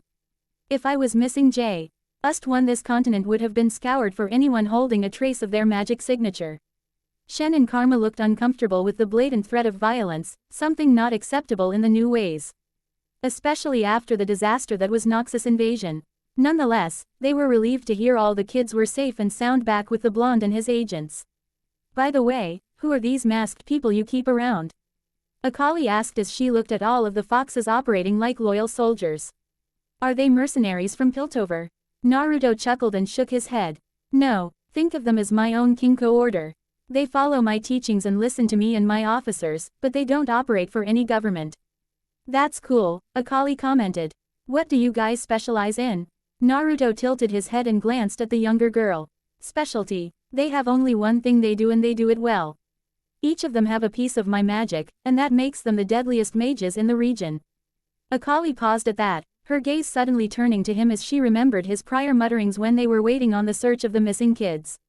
He had made the suggestions of burning the entire forest, blocking the rivers, and destroying the mountains to find wherever the Yanlei were hiding. She had thought of it as nothing more than emotional ramblings of a worried boy, but she was thinking otherwise now. If what he said about the foxes are true, that they are capable of a fraction of his power, and that his boasts were not exaggerated, then she was growing more comfortable with the idea of these strangers being here. Naruto felt the gaze and he slowly turned to look at her, his eyes betraying no emotion or thought he may be thinking. Their eyes met and her gaze showed everything. From her apprehension to her growing fear, and he just took it in without saying or doing anything. It only seemed to confirm everything for Akali. He meant every rambling that she brushed off. And his gaze told her only one thing. Be thankful it didn't have to come to that. Naruto leaned against one of the steel support beams of the spider den, arms crossed loosely over his chest. And watched the children scatter into their little territories like sparks from a struck flint. The cavern hummed with familiar life, the rattle of old machinery, the clatter of glass jars tucked away. And the faint hiss of steam seeping from vents that Renata hadn't bothered to silence. The air smelled of oil and burnt sugar, a strangely comforting scent that the children no longer noticed. They laughed as they ran, bare feet pattering on the worn floor. Even after their recent ordeal in Ionia, the resilience of youth showed in how quickly they reclaimed joy. Their shouts echoed again, sank the stone and steel until the sound was interrupted by the deliberate click of heels on the floor. Renata Glask. Naruto didn't need to look at her to know who it was. Her presence always arrived before her words. The sharp tang of chemical polish, the hiss of her mechanical arm, the faint perfume threaded through the sterile scent of reagents. Still, he turned, lazily, and met her gaze. Her K eyes glared at him above the steel mask, cold fire behind glass. She had heard. Of course she had. The Undercity carried whispers like a bloodstream, and Ionia's incident would not escape her ears. Naruto barely caught the muffled words under her breath, sharp enough to sting even when garbled. He rolled his eyes with a crooked grin. "Gertie, you too, Miss Glask," he drawled. "I'm assuming you here to give me a piece of your mind about the incident in Ionia." Her mechanical fingers flexed at her side with an audible snap. "A piece," she scoffed. "You'll be lucky if it's just that. What in the hells were you thinking?" Naruto tilted his head, as if genuinely pondering.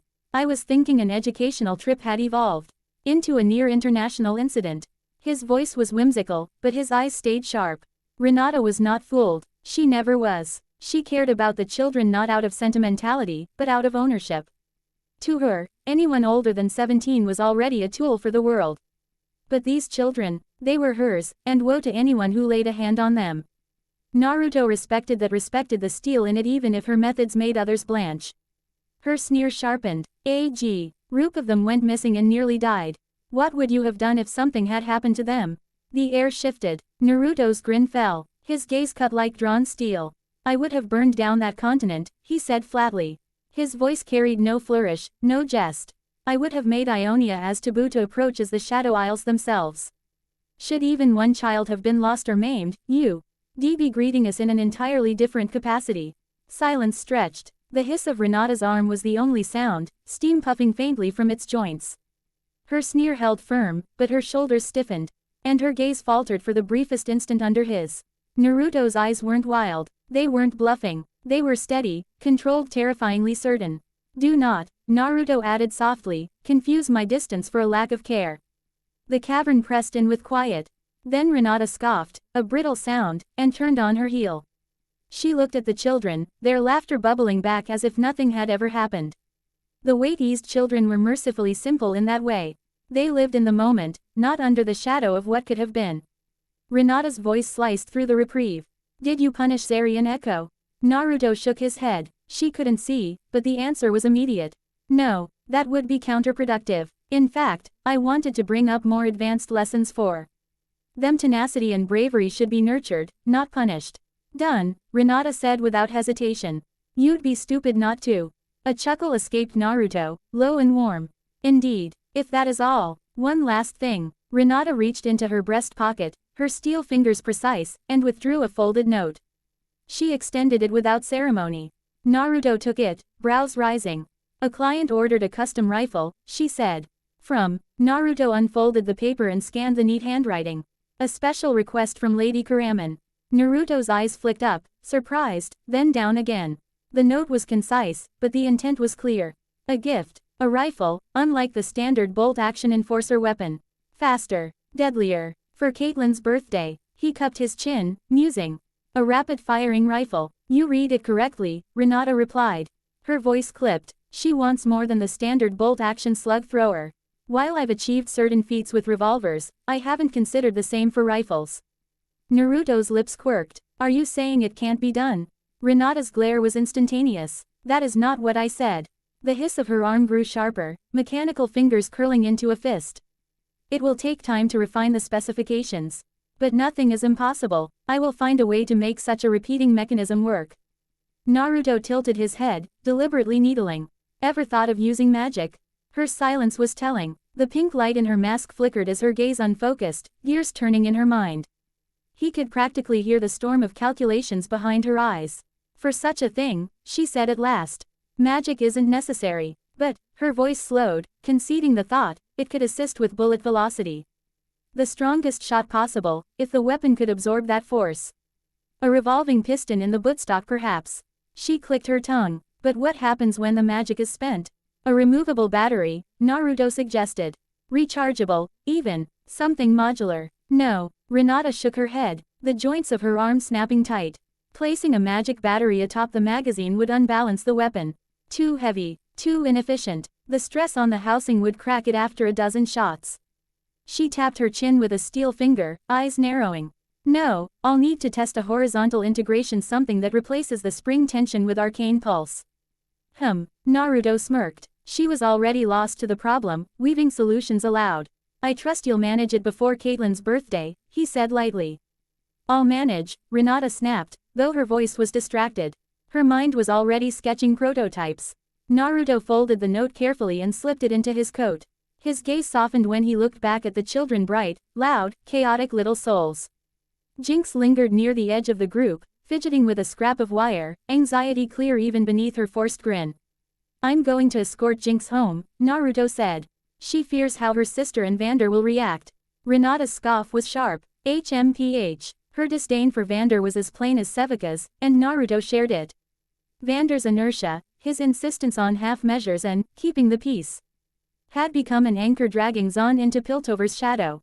Renata saw him as an obstacle, and she was not alone. Anyone with eyes could see Vander's protection had turned into a cage. But Naruto wasn't ready to let Zahn rot in that cage. Not when the children laughed in these halls. Not when the city had fire enough to rise. Sovereignty was coming, though Piltover's greedy councilmen, men like Bulbach and Hoskell, would fight tooth and nail to keep Zahn chained. That was a war for another day. Today, he would walk Jinx home. Blank. Victor closed the door with more force than he meant to. His hand tightening around the handle until the tremor passed. He turned the key, locked it, and pressed his back against the wood as if the barrier could keep his thoughts at bay. The click of the lock echoed in his apartment, a sound that usually calmed him. Tonight it felt sharp, final. He let himself breathe for a moment, gaze sweeping across the small room. Every corner remained as he had left it. Papers stacked into precarious towers, sketches scrawled with equations and mechanical diagrams, prototypes spread across the tables like half-formed creatures waiting for life. Nothing disturbed, nothing touched. That was enough reassurance to peel himself away from the door. His fingers moved to the leather straps of his brace, working them loose with impatient haste. The contraption had been part of him for years, both a salvation and a curse. He tugged one buckle free, then another, until his hands shook with the urgency to be rid of it. When the last strap gave way, he tore the brace from his leg and flung it aside. It hit the floor with a metallic thud, the sound ringing in the air like a severed chain. Victor leaned heavily against the door again, eyes dropping to his exposed limb. His ruined leg, twisted from birth by the toxins that suffocated Zahn, stared back at him. The unreliable weight he had carried, the flaw that dictated every movement of his life. The weakness that had forced him into steel harnesses and hextech crutches. But tonight, it was not the same. He bent forward, almost afraid to test it, and willed his toes to move. Slowly, deliberately, he commanded them and they obeyed. They curled and stretched, clumsy but alive. His breath caught in his throat. He tried again, and again, until laughter quiet, disbelieving laughter spilled from him. He could wiggle his toes. Straightening, he pushed away from the door. For the first time, he stood without its support. His balance held, no searing pain in his hip, no tremor in his knee. Just normal. He dared a step forward, then another. The floorboards creaked beneath even strides he had never managed before. With trembling hands he pulled up his trouser leg. Pale, flesh stretched over muscle he had never known to work properly. Yet it was marred by something new, black markings streaking across the skin, curling like ink poured into water, veins of shadow woven into flesh. Not rot, not injury, something deliberate. She really did it, he whispered. LeBlanc's promise, her price, her magic had rewoven him, knit together what the Undercity had broken before he ever drew breath. She called it a gift, repayment for keeping Naruto safe until the boy could be delivered to Noxus, delivered to his bloodline, to the grandparents he had never known. And this was the reward, a leg healed, rebuilt. The ink-black markings were residue, she explained, threads of sorcery repairing and stabilizing his very genetics. In a month they would fade, leaving him whole. That was what she told him. Victor traced the dark streaks with cautious fingers. They didn't hurt, they didn't pulse or shift. But they were a reminder. LeBlanc never gave without purpose. Her gifts always bore hooks unseen. He could not shake the thought that these markings might be more than healing, perhaps a tether, a brand, a means of watching him wherever he went. For now, though, his body obeyed him. He was walking, he was free, the cost could be measured later. He paced the apartment, restless energy carrying him from one end to the other. He drifted past prototypes half finished, their gears frozen mid-motion. As if the machines were holding their breath alongside him. His eyes lingered on a mechanical arm laid carefully on his workbench, a promise to some other soul who needed salvation. He had always worked for others. Always pursued Hextech to give people the life he had been denied.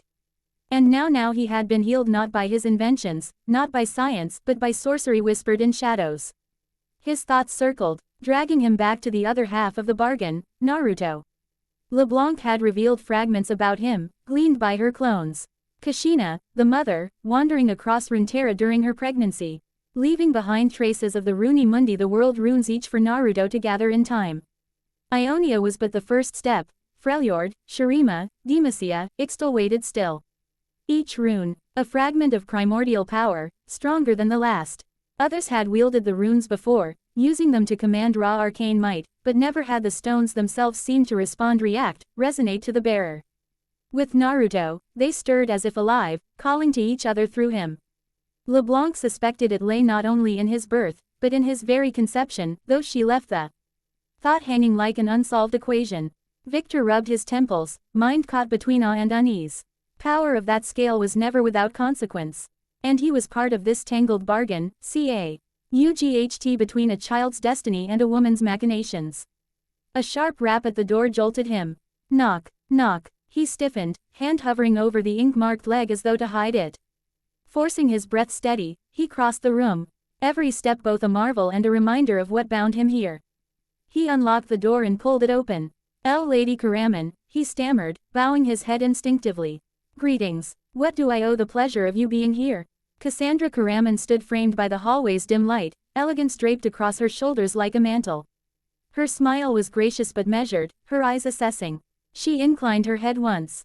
Victor, may I come in? Of course. He widened the door and stepped aside, ushering her in with awkward courtesy. She moved past him, gaze epping over the cluttered apartment. Scattered drafts, spindly prototypes, and the mechanical arm resting on the table. Her expression betrayed no judgment, only a quiet cataloging of the mind laid bare before her. What troubles you, ma'am? Victor asked, circling quickly to his workbench, stacking scattered papers into neater piles to clear space for her if she wished to sit. Cassandra did not sit. Instead, she turned to him with a sigh that carried the weight of calculation. You were gone for the weekend, on the same trip as my daughter. That means you have not spoken with Jace recently. He shook his head. No. Why? Her silence stretched a heartbeat too long. Then, it seems Councilwoman Medarda has roped him into politics. He has begun making deals. Hextech, bartered for the council's benefit. The words landed like stones in Victor's chest. His eyes widened. No, he would have spoken with me if that were true. Hextech was to be used for the betterment of the people of Piltover and Zon. That was the promise. Their promise. And more than that, it was Naruto's demand. Together, they had agreed. Every piece of magic they harnessed, every machine they crafted, would serve to ease lives. Not line the pockets of the elite. Hextech was not to become another weapon of hierarchy. If Jace was violating that, Cassandra's voice cut through his spiraling thoughts. He has agreed. At the Hex gates will be at the disposal of the council. To import and transport goods otherwise illegal to obtain. Victor's hands curled into fists, his gaze fixed on the cluttered table as though the diagrams could anchor him. Jace, bending knee to the council. Jace, betraying their shared oath. The thought cracked through him like lightning, disbelief giving way to anger, then fear. He had say, and Naruto's face when he spoke of promises, of loyalty. He knew what it meant to the boy, how fiercely he guarded his word. If he learned of this betrayal. I have not told Naruto yet, Cassandra said quietly, stepping closer. Her eyes sharp as a scalpel. But silence cannot last forever. I wanted you to know before he does. To give you the chance to speak with Jace. The mention of Naruto's name snapped Victor's head up. Cassandra studied him carefully, gauging his reaction, measuring whether he was ally or liability. If Naruto finds out, Victor began, but his words collapsed under their own weight. He could not finish. He could not imagine the outcome. Cassandra finished for him. Naruto values a person's word. He never breaks his own. If he learns Jace has broken his, she let the implication hang. Her pause was deliberate, allowing Victor to fill the silence with his own dread. It will not be good, to say the least. Victor swallowed, his throat dry. The room felt smaller, airtighter. He thought of Ionia, of what he had glimpsed there. The foxes, disciplined and unyielding, shadows of a culture sharper and more militarized than Piltover could ever dream. He thought of Naruto himself. A boy carrying power that unsettled even LeBlanc, a boy whose light could sear or save depending on where he turned it. He feared what would happen if betrayal pushed Naruto toward the former. I will speak with Jace, Victor said at last, steadying his voice. It was a promise, though one wrapped in unease. Cassandra inclined her head, satisfied. She needed no further assurance. She turned toward the door with the same elegance she had entered, leaving Victor alone once more among his sketches and shadows. The lock clicked shut behind her, and the silence rushed back in. Victor stood in the center of his apartment. His heeled legs steady beneath him, his mind anything but. The first year after the visit to Ionia moved like a low, simmering flame, quiet, tense, and full of subtle shifts that would eventually reshape the very foundation of Zon and Piltover. For Victor, that year began with an uneasy confrontation, the kind that churned in his chest for days before he finally acted. He had noticed the discrepancies in Jace's dealings, small but unmistakable acts that strayed from the principles they had sworn to uphold. One evening, under the dim glow of workshop lamps, hat flickered against walls lined with blueprints, half-finished Hextech prototypes, and glowing crystal arrays, Victor found his moment. Jace was hunched over a partially assembled prototype, the YTHMIC clinks of metal punctuating the silence. Jace, Victor began, his voice calm but carrying the weight of restrained frustration, I need to ask, what are you doing with the council? Jace stiffened, almost reflexively. His shoulders tightening. What do you mean? I mean the deals with Medarda, with the other merchant families. You're lining pockets, not solving problems, Victor pressed, stepping closer so that the glow from the prototypes illuminated the hard lines of his face. Do you have any idea how Naruto would react if he knew? Jace froze, jaw tightening. How do you know about this? Victor met his gaze steadily. It was Cassandra, he admitted. She's been watching you carefully, making sure you don't go back on your ideals and morals. She told me because she trusts I would speak to you honestly, directly. The tension in the room thickened, the hum of the machines seeming to echo the unspoken words. Jace flexed his hands at his sides, struggling to maintain composure. I'm trying to secure funding, he said finally, his tone defensive but strained as if he expected Victor to understand. Our research could go further, Victor. We could help more people if we had the means. And yet, Victor's voice rose slightly, sharp and cutting through the workshop air, you're using that as an excuse to enrich yourself and the council. The promise we made to Naruto wasn't to build our reputations or line merchant pockets, it was to help the people. Help the average person, not Piltover elites. Jace's eyes flickered, a flame of frustration tempered by realization. He knew Victor was right. Every fiber of his being screamed against the restrictions, the constant reminder that their inventions were to serve others, not ambition or political gain. Still, he nodded slowly, exhaling through his nose. "You're right," he murmured. "Naruto's trust we can't betray it, not yet." Beneath his outward compliance, a quiet impatience festered, a small ember of rebellion. He was tired of limitations. Tired of being constantly reminded that their power could not serve their futures as well as help the people they promised. Yet in this moment, he swallowed it down and allowed Victor's words to hold sway. While the confrontation simmered in the workshop, Naruto's vision for Zan was already unfolding elsewhere. The air hung thick, choked with smoke and the acrid tang of chemical byproducts. Yet he saw potential. Around his businesses and those allied with him, he began installing powerful air filters, carefully designed to scrub the streets of pollutants. The furs, tea installations were met with skepticism by Zanite's machines that hummed quietly, sucking smoke and grime into contained chambers. Within days, however, whispers of cleaner air spread through the alleys and workshops. Children could breathe easier, and even the elderly noticed their coughing lessened. Slowly, Zan was beginning to breathe again. Not everyone welcomed these changes. Vander, the old legend of the Undercity, watched the young fox with suspicion. His empire, once unassailable, was slowly being siphoned away by Naruto's network and careful planning. Every small success, every improvement to the air, the housing, or the streets, felt like an erosion of his authority. Resentment grew, manifesting in murmured complaints, veiled warnings, and interference wherever he could manage it. Naruto recognized the threat before it became a problem. Under the cover of night, two of his most trusted foxes moved silently, extracting Vander from his estate. They navigated the twisting alleys and shadowed corridors of Zan, eventually delivering the former kingpin to the dredging mining prison deep beneath the surface, long abandoned by Piltover authorities but preserved as a secure fac.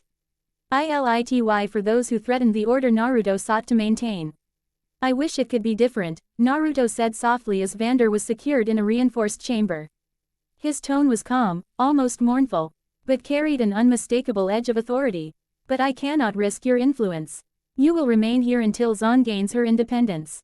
After that you are free." Vander's glare burned with indignation and anger, yet he remained silent. The weight of inevitability pressing against him.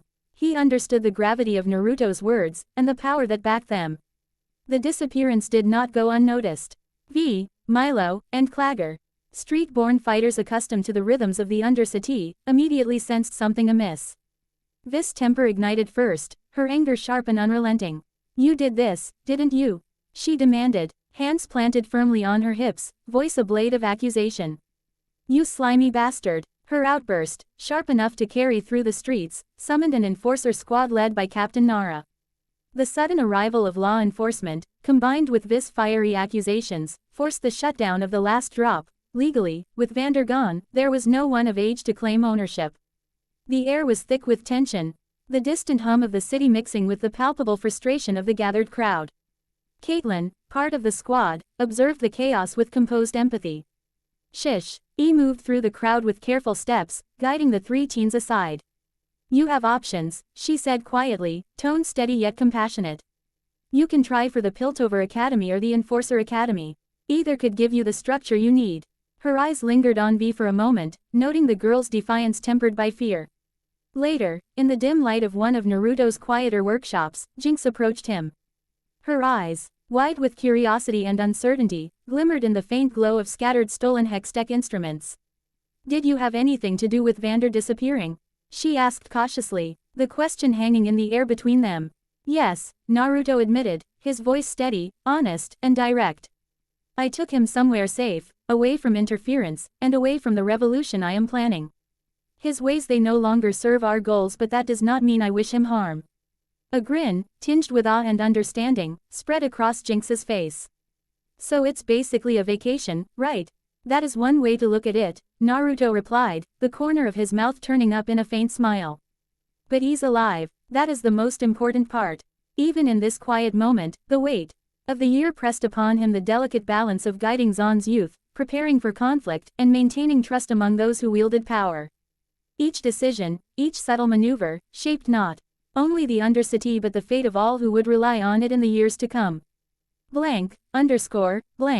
The second year under Naruto's guidance brought a tangible sense of transformation to Zon, both in its physical landscape and in the spirit of its people. The first year had been about laying the groundwork, establishing order, and testing the limits of trust. Now, the foundations were solid, and Naruto's attention could shift toward nurturing talent, raising a generation capable of carrying the Undercity forward while preparing for the broader challenges ahead. Echo, the wiry street brawler with a perpetual streak of mischief across his face, had begun testing his strength and ingenuity in controlled skirmishes. Naruto allowed him to initiate duels and scrapes with other young fighters, or even pit himself against his own shades, clones created from residual arcane energy, meant to simulate an opponent's unpredictability. At first, the clashes were chaotic, sparks flew, dust rose in clouds, and the clang of metal and shouts of exertion rang through the alleyways. But gradually, the boy learned restraint, timing, and the importance of reading an opponent. Naruto, watching from the shadowed rooftops or through the lenses of one of his foxes, let him learn through consequence rather than constant correction. "You're getting cocky," Naruto said one evening, leaning casually against a rooftop railing, eyes tracking Echo as he ducked a punch from a particularly feisty shade. "Remember, power without control gets you hurt faster than anyone else." Echo grinned, wiping sweat from his brow. Yeah, I know, I'm learning." His smirk held equal parts defiance and pride. "But come on, I want a challenge." Naruto shook his head, lips curling in a half-smile. "Patience. The real challenges are out there, not in the workshop." He gestured toward the winding streets and factories below, where Zon's pulse beat steadily through the hum of machinery and the distant roar of chemical plants. As Echo's reputation as a fighter grew, so too did his circle of influence. Other teens and young adults drawn to his courage, cunning, and growing skill started to gather around him. They tested each other, sparred for fun, and debated strategies late into the night. Naruto observed these gatherings quietly, noting which individuals demonstrated natural leadership, strategic thinking, or raw skill. The formation of an organic, self-sustaining network of youth outside his immediate guidance filled him with quiet approval. For once, Zon was beginning to raise its own leaders. Meanwhile, Jinx had retreated to her own workshop, a chaotic nest of metal scraps, springs, gears, and components pilfered or salvaged from Piltover shipments. The girl moved with purpose, teeth bared in concentration, hands working tirelessly to assemble something that, in her mind, was both art and weapon. The first working prototype she produced was a small minigun, barrels spinning with a whirring precision. "Pow pow," she announced proudly, slamming a hand against its side for emphasis. The device spat controlled bursts of arcane energy, sparks crackling harmlessly across the reinforced floor. Even Naruto leaned back slightly, eyebrows raised in genuine appreciation. "Not bad, little engineer," he said, grinning. "You have a gift for chaos refined just enough to be dangerous in the right hands." Jinx's wide grin only grew, her chest swelling with pride. Praise had been a rare commodity for her, a precious thing to cling to. The approval of the blonde, who had taken her in when most would have walked away, struck deeper than the thrill of invention itself. "You really think I could use this well?" she asked, eyes bright. Naruto laughed softly. "With proper control and focus, yes. But remember, any tool is only as good as the one who wields it." Elsewhere, Zeri's raw arcane power had begun to crystallize. Electricity, once wild and unpredictable, now obeyed her subtle intentions, arcing in controlled sparks rather than random discharges. Naruto had observed her carefully, noting the way her hands trembled slightly as she tried to harness the energy, the focus etched into her young face. "You're doing well," he told her one afternoon, crouching beside her as she directed a bolt of lightning through a makeshift conduit. "But power without a conduit is like a storm without a channel. Find something to focus it through: a staff, a gauntlet, even a simple pipe. Something that can anchor your magic." Zeri nodded, determination sparking in her own eyes. "I can do that," she said. Her movements became sharper, more precise. Each discharge of electricity carried a purpose, not just energy. "I'll make it work." Meanwhile, the very streets of Zon were shifting beneath Naruto's guidance. He commissioned a series of cozy apartment complexes, designed not just for shelter, but for sustainability and communal growth. Each building incorporated air filtration systems that hummed quietly, purifying the relentless chemical haze that clung to the Undercity. Rooftop greenhouses sprouted like oases above the chimneys, and enclosed communal spaces became training grounds, meeting halls, and workshops. "Everyone contributes to the gardens," Naruto reminded the first group of new tenants one morning. Fruits and vegetables grown here will supply the entire complex. Cooperation isn't optional, it's survival, and it's community. Families emerged from the alleyways, leaving behind the smell of soot and despair for sunlight filtering through glass panels and clean air. Children ran with newfound freedom, breathing easier than they had in years, while the elderly marveled at the difference, their ailments eased by the improved environment. Whispers of gratitude and curiosity traveled through the streets, spreading awareness of a zone that was slowly learning to care for its own. Of course, growth and progress brought tension in equal measure. Old gangs muttered in dark corners, eyes glinting with suspicion. Opportunists grumbled about lost influence, their schemes interrupted by the expanding networks and security measures Naruto's foxes implemented. The council and Piltover's elite whispered behind gilded doors, debating the unknown man who was steadily gaining control over Zon without ever raising a blade in public. Yet, in the heart of the Undercity, Naruto's methods worked quietly, meticulously. The fox's agents as discreet as shadows were everywhere, guiding citizens, enforcing compliance, ensuring that disputes resolved before they turned into open violence. They were seen in brief glimpses by the occasional passerby, always attentive but never overtly intrusive. And Naruto himself remained the unseen hand, allowing events to unfold naturally while subtly nudging the city toward cohesion. One evening, as lanterns flickered across the alleys and the distant hum of factories reverberated through the streets, Naruto walked among his people. He stopped to watch Echo sparring with his small group of followers, their laughter and shouts echoing against brick walls. He lingered beside Zeri as she practiced control with a copper pipe. Arcs of electricity tracing deliberate paths through the air. In a quieter corner, Jinx tinkered with the next stage of Pow Pow, her fingers moving nimbly as sparks danced across metal gears. He paused, absorbing the scene. Zon was still dangerous, still dirty, still a city shaped by survival more than comfort, but it was changing. Under his watch, it was learning to breathe, to thrive. To grow beyond its shadow beneath Piltover's gleaming towers. And for the first time, he felt the full weight and promise of what he had set in motion. Blank. By the third year, Naruto no longer needed to cloak himself in secrecy. His name carried weight on the streets of Zon, whispered respectfully by merchants and workers alike. People recognized him on sight. And while his presence commanded deference, there was no fear in the eyes of those who knew him well, only loyalty, admiration, or cautious hope. The foxes, ever vigilant, wove through the alleys and rooftops like shadows made flesh. Ensuring that every district operated smoothly, disputes were intercepted before escalating, and vital information flowed unseen but uninterrupted. The Undercity had become a mosaic of thriving neighborhoods, a testament to both necessity and vision. Air-filtered apartments lined the streets, glinting faintly in the hazy Zonite light, and between them, public SQ. areas had been purified of the industrial haze that had long choked the city's inhabitants. Small rooftop greenhouses served as communal gardens, doubling as training areas for the youth and spaces for quiet study. Families moved freely among them, children laughing as they tended vines and vegetables, their faces lit with the kind of curiosity that only came from breathing clean air for the first time. Elderly citizens strolled the avenues, sharing tales of how much had changed in a few short years, their voices carrying the faint hope of a better life.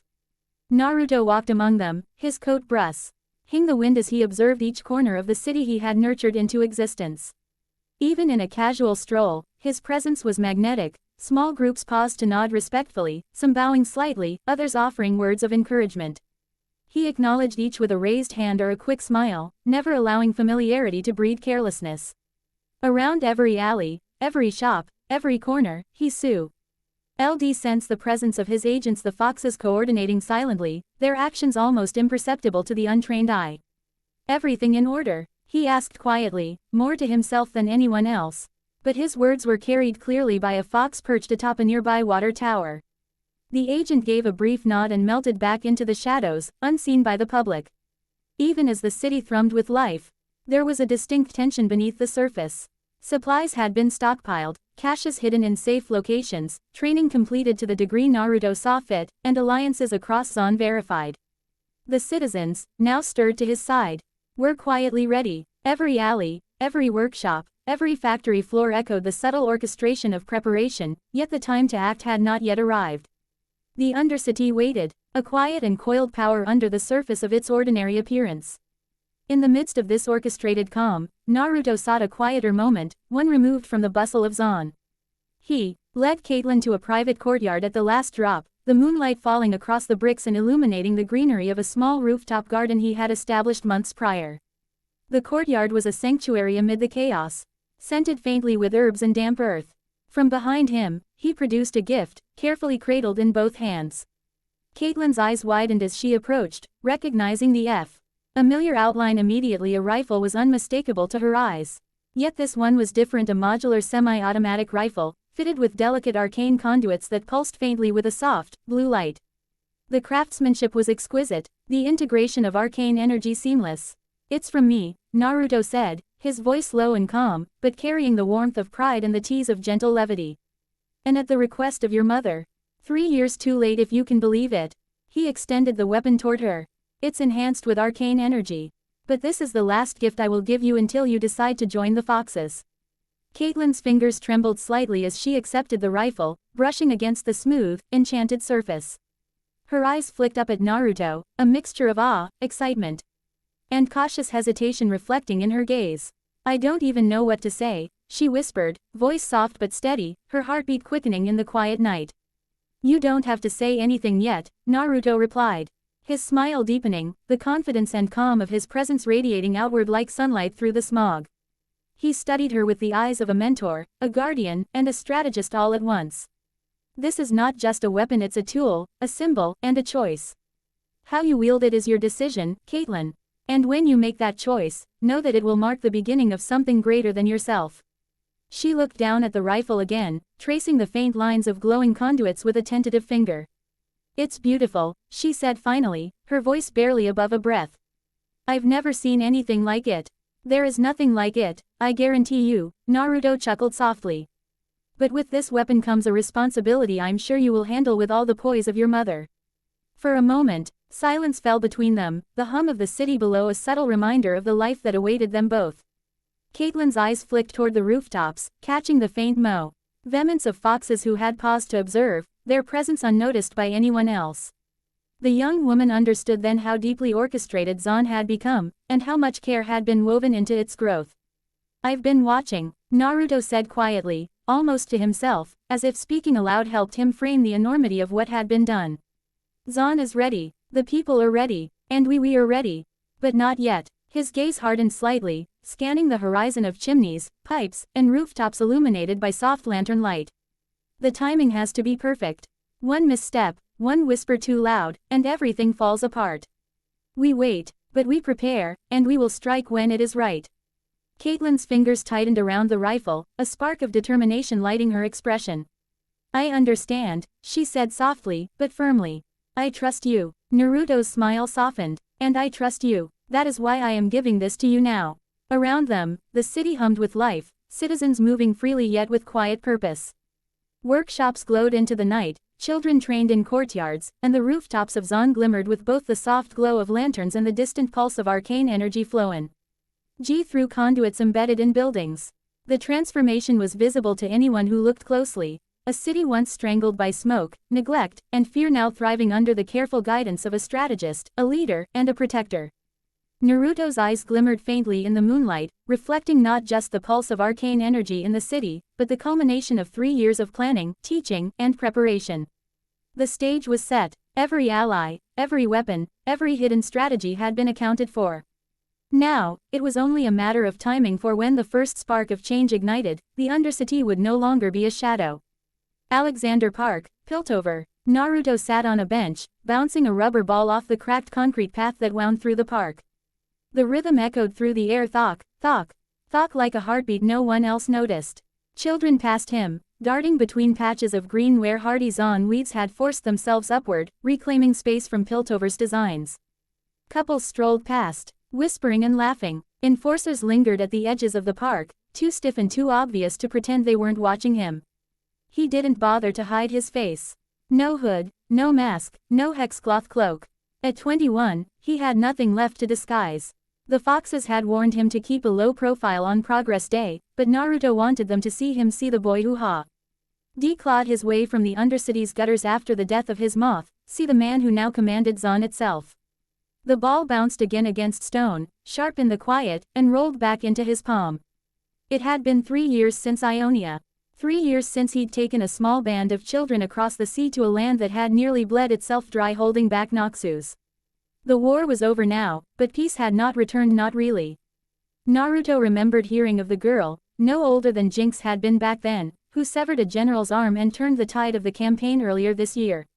He remembered hearing the rivers choked with bodies, the fields scarred by chemical weapons, the forests that still wept sap like blood. Ionia had survived, but the peace that once defined it was gone.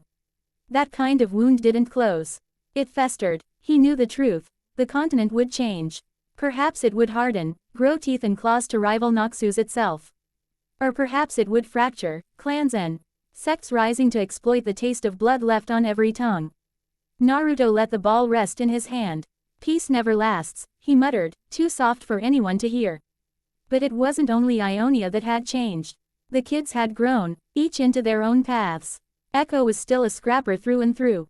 Naruto smiled faintly, remembering just last month when he'd had to drag the boy now lean, sharp-eyed, all elbows and fists out of a street fight with 3 older teens. Echo had bloodied 2 of them and grinned through his own split lip. Naruto had scolded him, of course, but part of him admired the fire. He'd always admire that. And the hoverboard gods, the hoverboard. Stolen off a pharaoh's shipment, half hextech, half scrap, and fully dangerous. Echo loved it like it was a second heart. Zeri was a different story. Brilliant, raw, and barely in control. She'd blacked out an entire block once, her lightning surging wild until every lamp sputtered and died. Enforcers had come sniffing, but by then Naruto had already whisked her away, his cloak still humming with static. He hadn't lectured her. Instead, he'd told her that her power could light homes, not just destroy them, that she could be more than her volatility.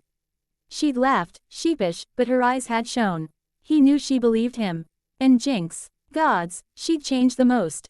17 now, all sharp smiles and wild hands, her workshop littered with bombs, blades, and machines stitched together from scrap and stolen parts.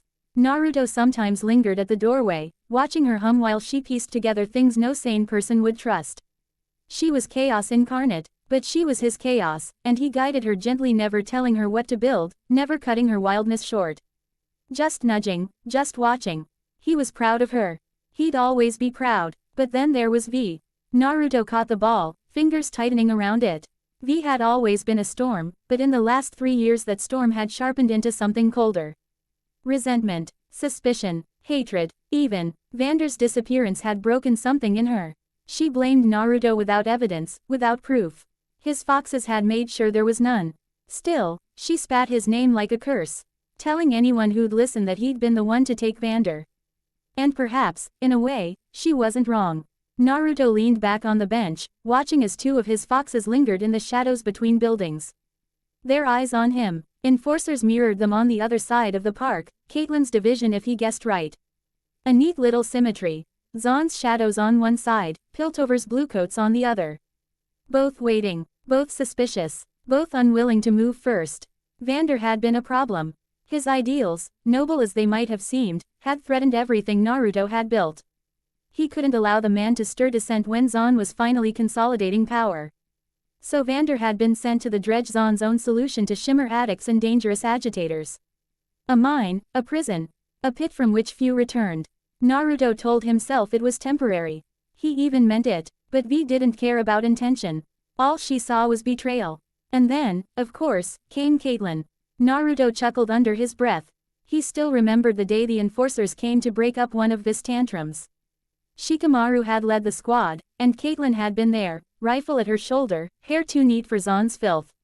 V had snarled, cursed, fought, and then something in her gaze shifted. Naruto hadn't needed to hear the words. The story spread on its own. V's resentment found an odd partner in Caitlyn's sharp eyes. Fuck the enforcers had taken on a whole new meaning. Naruto wasn't sure whether to be amused or worried. Maybe both. He bounced the ball again, eyes drifting upward. Zaun itself had changed. Not just the children, not just himself. The city. New housing complexes rose where once children had slept in rusted-out pipes. Small apartments, warm and cramped, but safe. Detoxification towers belched filtered steam into the sky, thinning the poisonous air on good days. Rooftop gardens grew actual vegetables. Naruto had tasted Zaun-grown tomatoes last summer and nearly laughed at the absurdity of it. Markets bustled with more than scrap and stolen goods. Factories, legitimized under new fronts, poured money back into the city. Zon wasn't just Piltover's shadow anymore. It was growing into something else. Something of its own, and all of it had been bought by blood, by schemes, by the quiet, ruthless control Naruto held with his foxes. Even if the merchant sea lands of Piltover looked at Zon's progress with ideas on how to exploit them, he bought them time to stand on their feet. Not everyone was grateful, the least of all. Vander would have spat too, had he been free. But Naruto had learned long ago that gratitude wasn't the point. Survival was. Growth was. If he had to play villain for Zon to rise, then so be it. The ball rolled back into his palm one last time. A horn sounded in the distance. Long, deep, and triumphant. Piltover's progress day had begun. Around him, the park shifted. Enforcers straightened, murmuring into radios. Families perked, pulling children closer as the first fireworks crackled faintly in the upper city. The foxes moved too, silent shadows closing in, waiting for his word. Naruto stood, pocketing the ball. His cloak brushed the ground, humming faintly with the arcane power that pulsed beneath his skin. He looked toward the city above, toward Piltover's gleaming towers, and then back at Zon's crooked skyline. 3 years of planning, 3 years of waiting, and now, it was time to issue the challenge. He smiled, a sharp, quiet thing. Let's see how far we've come. Blank, blank. The Progress Day festival began under a sky streaked with soft gold and pale violet, the kind of light that softened the harsh edges of Piltover's metal and glass while illuminating the countless inventions laid out across the plaza. Citizens from all regions of Runeterra had gathered. Scholars from Ionia, merchants from Shurima, officers from Noxus, engineers from Demacia, and artists of Zon's Undercity. Including some of the young prodigies Naruto had taken in. The air vibrated with a mix of mechanical whirring, magical pulses, and the low hum of anticipation. Cassandra Karaman strode through he festival grounds with the poise of someone entirely at home among elite inventors and aristocrats. Her eyes swept over the latest creation of Victor's, an 8-foot-tall automaton designed for mine work, a product of the man's ingenuity. She had personally funded the prototype through donations to Jace and Victor's lab, keeping a watchful eye to ensure that Jace's missteps in backroom deals wouldn't draw Naruto's ire. Despite the tense political web, Cassandra felt a quiet pride in her role, as though she had managed to hold two volatile forces, the Council and Zon, at bay with nothing more than foresight and subtle persuasion. This is a mine automaton worker, a product of Victor's mind for Zon troubles, Cassandra said to a small gathering around her, waving her hand to emphasize the hulking figure. This one is affectionately named Blitzcrank, and he and his brothers will be deployed next month to assist the Undercity mines and construction. From across the display, Councilwoman Mel Medarda approached, her heels clicking against the stone pathway. She moved with the sort of graceful authority that came from being accustomed to manipulating both people and circumstance. Her Noxian features sharp, elegant, and magnetic made her nearly intimidating, but Cassandra could read her intentions just beneath the polished surface. Mel's eyes flicked to the automaton, and she pursed her lips. I should have known, she murmured, her voice low enough that only Cassandra could hear. It does have a rustic look that can't possibly come from Jace. Cassandra forced a polite smile, taking a measured sip from her wine glass. Ah, the rustic charm, she said lightly, but inside, her teeth clenched.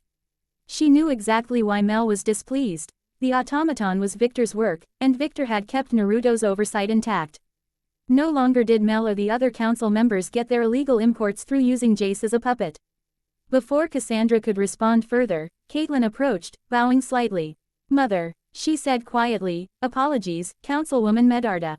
Mel's eyes softened ever so slightly at the acknowledgement, but she merely inclined her head. No apology necessary, Caitlin, she said smoothly, her gaze already scanning the displays around them. I need to speak with you, Mother, Caitlin added, drawing Cassandra aside. Cassandra's expression softened, and she nodded, offering a courteous smile to Mel. It was good speaking with you, Councilwoman. Enjoy the festivities. As the Karaman women walked a few steps away from the display, Caitlin leaned closer. Did you know Naruto was coming to the festival? She whispered. Warden Hataki called for no violence. Officers are only to observe, and Captain Nara has positioned enforcers around the square to ensure order. Cassandra's brow furrowed, and her gaze followed her daughter as they moved toward a quieter alcove. I suspected, she admitted. Caitlin's eyes widened. But he's still coming. Cassandra's sigh was quiet but heavy. Yes, he's decided to make his presence known. And you know him, once he makes a decision, there's no swaying him. Before Caitlin could respond, one of Cassandra's aides approached, whispering quickly. Apologies, Lady Karaman, but you are needed at the podium. Head Professor Heimerdinger is about to give his speech. Cassandra inclined her head, a flicker of sorrow passing across her features. She cast a glance at Caitlin, a silent reminder that the girl should remain observant but not interfere. With that, Cassandra strode toward the platform, her mind already weaving through the implications of Naruto's arrival. The platform overlooked the Bridge of Progress, its steel beams glinting in the afternoon sun. It was a bridge that connected not just Piltover and Zahn, but decades of tension, innovation, and bloodshed. Cassandra's eyes lingered on the spot where her friend, the woman who had saved Caitlin and herself during a perilous childbirth, had passed years ago. Her chest tightened, but she straightened her shoulders and climbed to the podium. Heimerdinger, always precise and methodical, was already at the microphone, adjusting his papers. Citizens of Piltover, gathered friends, and honored counselors, welcome once more to Progress Day, he began, his voice carrying over the square. Today, we mark not only the boundless triumphs of invention but also the passage of a full decade since one of the most difficult moments in our city's history. Cassandra's shoulders squared as her gaze swept over the council members, noting their subtle indifference. Even Mel, who rarely missed a chance to posture, showed no outward emotion at the remembrance of Piltover's failures. The crowd murmured quietly, some foreigners barely registered the gravity of the statement, while other citizens of Piltover who had lived through the past shifted uneasily. Heimerdinger continued, clearing his throat. 10 years ago, on this very bridge that connects Piltover and Zahn, tragedy struck. Protesters gathered, voices were raised, and in the chaos lives were lost. We cannot, nor should we, forget that day. Mothers and fathers, sons and daughters, artisans and workers, citizens who believed themselves heard, yet found themselves silenced.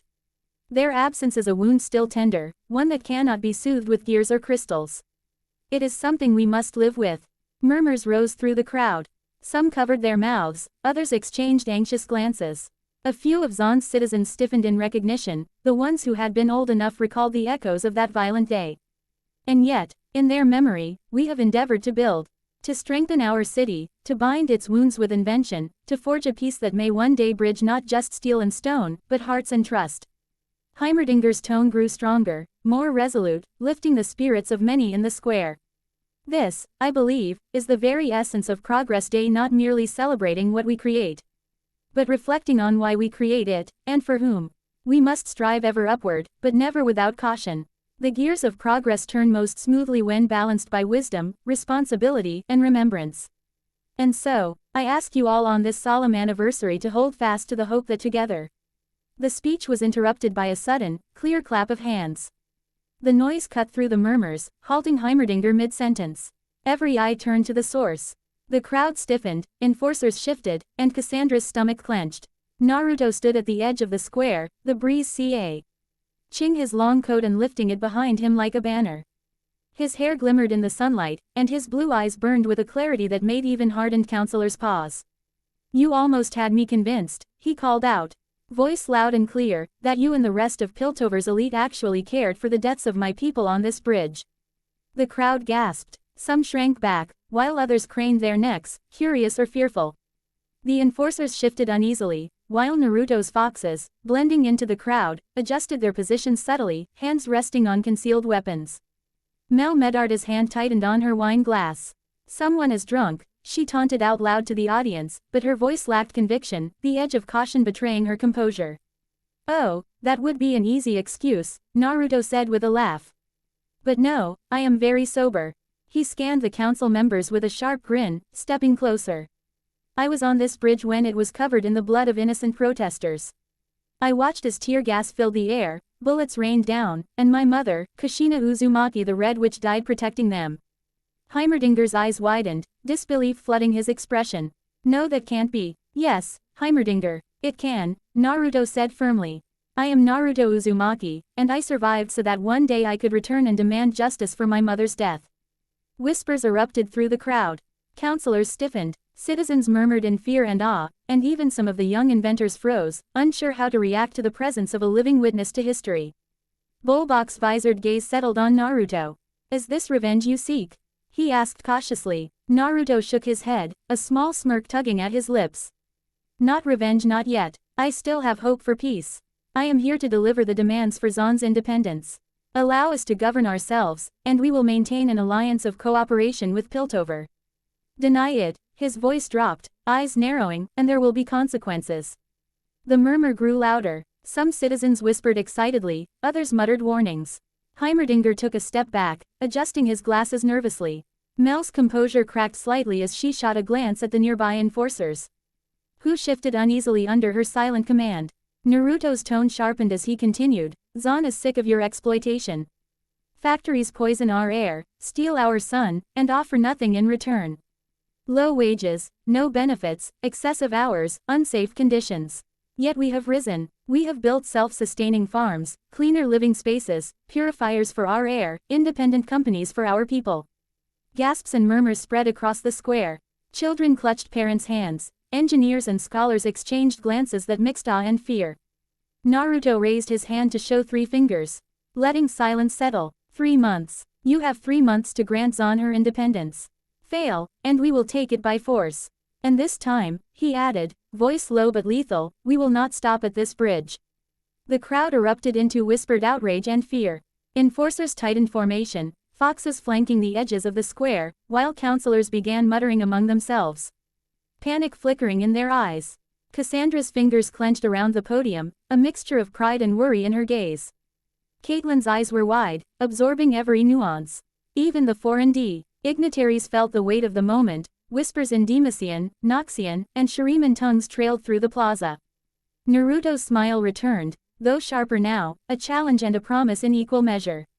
He took a slow, deliberate step back, surveying the reactions, the tension, the fear, the awe.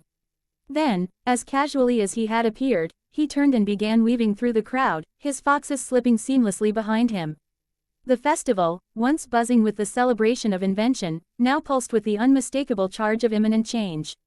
And at the heart of it all, Naruto walked with his certainty of a storm that had been brewing for years, ready to strike at the precise moment that Zaun demanded its freedom. LeBlanc lounged in the decadence of her private quarters, her form draped across a velvet sofa upholstered in the deepest purple, its trim polished obsidian black wood carved in Freljordian style. Heavy curtains of midnight silk muffled the outside world, leaving only the soft glow of candles set in candelabras shaped like twisted roses. The room smelled faintly of sandalwood and crushed petals, but beneath the perfume lingered something metallic, almost like blood. In her hand she held a chalice of silver, its rim chased with runes invisible unless caught in the right light. The wine within glowed faintly crimson, darker and richer than anything the aristocrats of Noxus might hoard in their cellars. It was hers alone, drawn from vineyards few would ever know existed. She swirled it lazily, letting the liquid cling to the walls of the chalice like velvet oil before taking a slow sip. Before her lay the letter, still crisp from her agent's hand. She reread its contents, savoring each word like she did the wine. It did not intend to be enticing, yet it was. Her grandson, the witch's son, the letter called him, repeating how he had introduced himself to Piltover's council.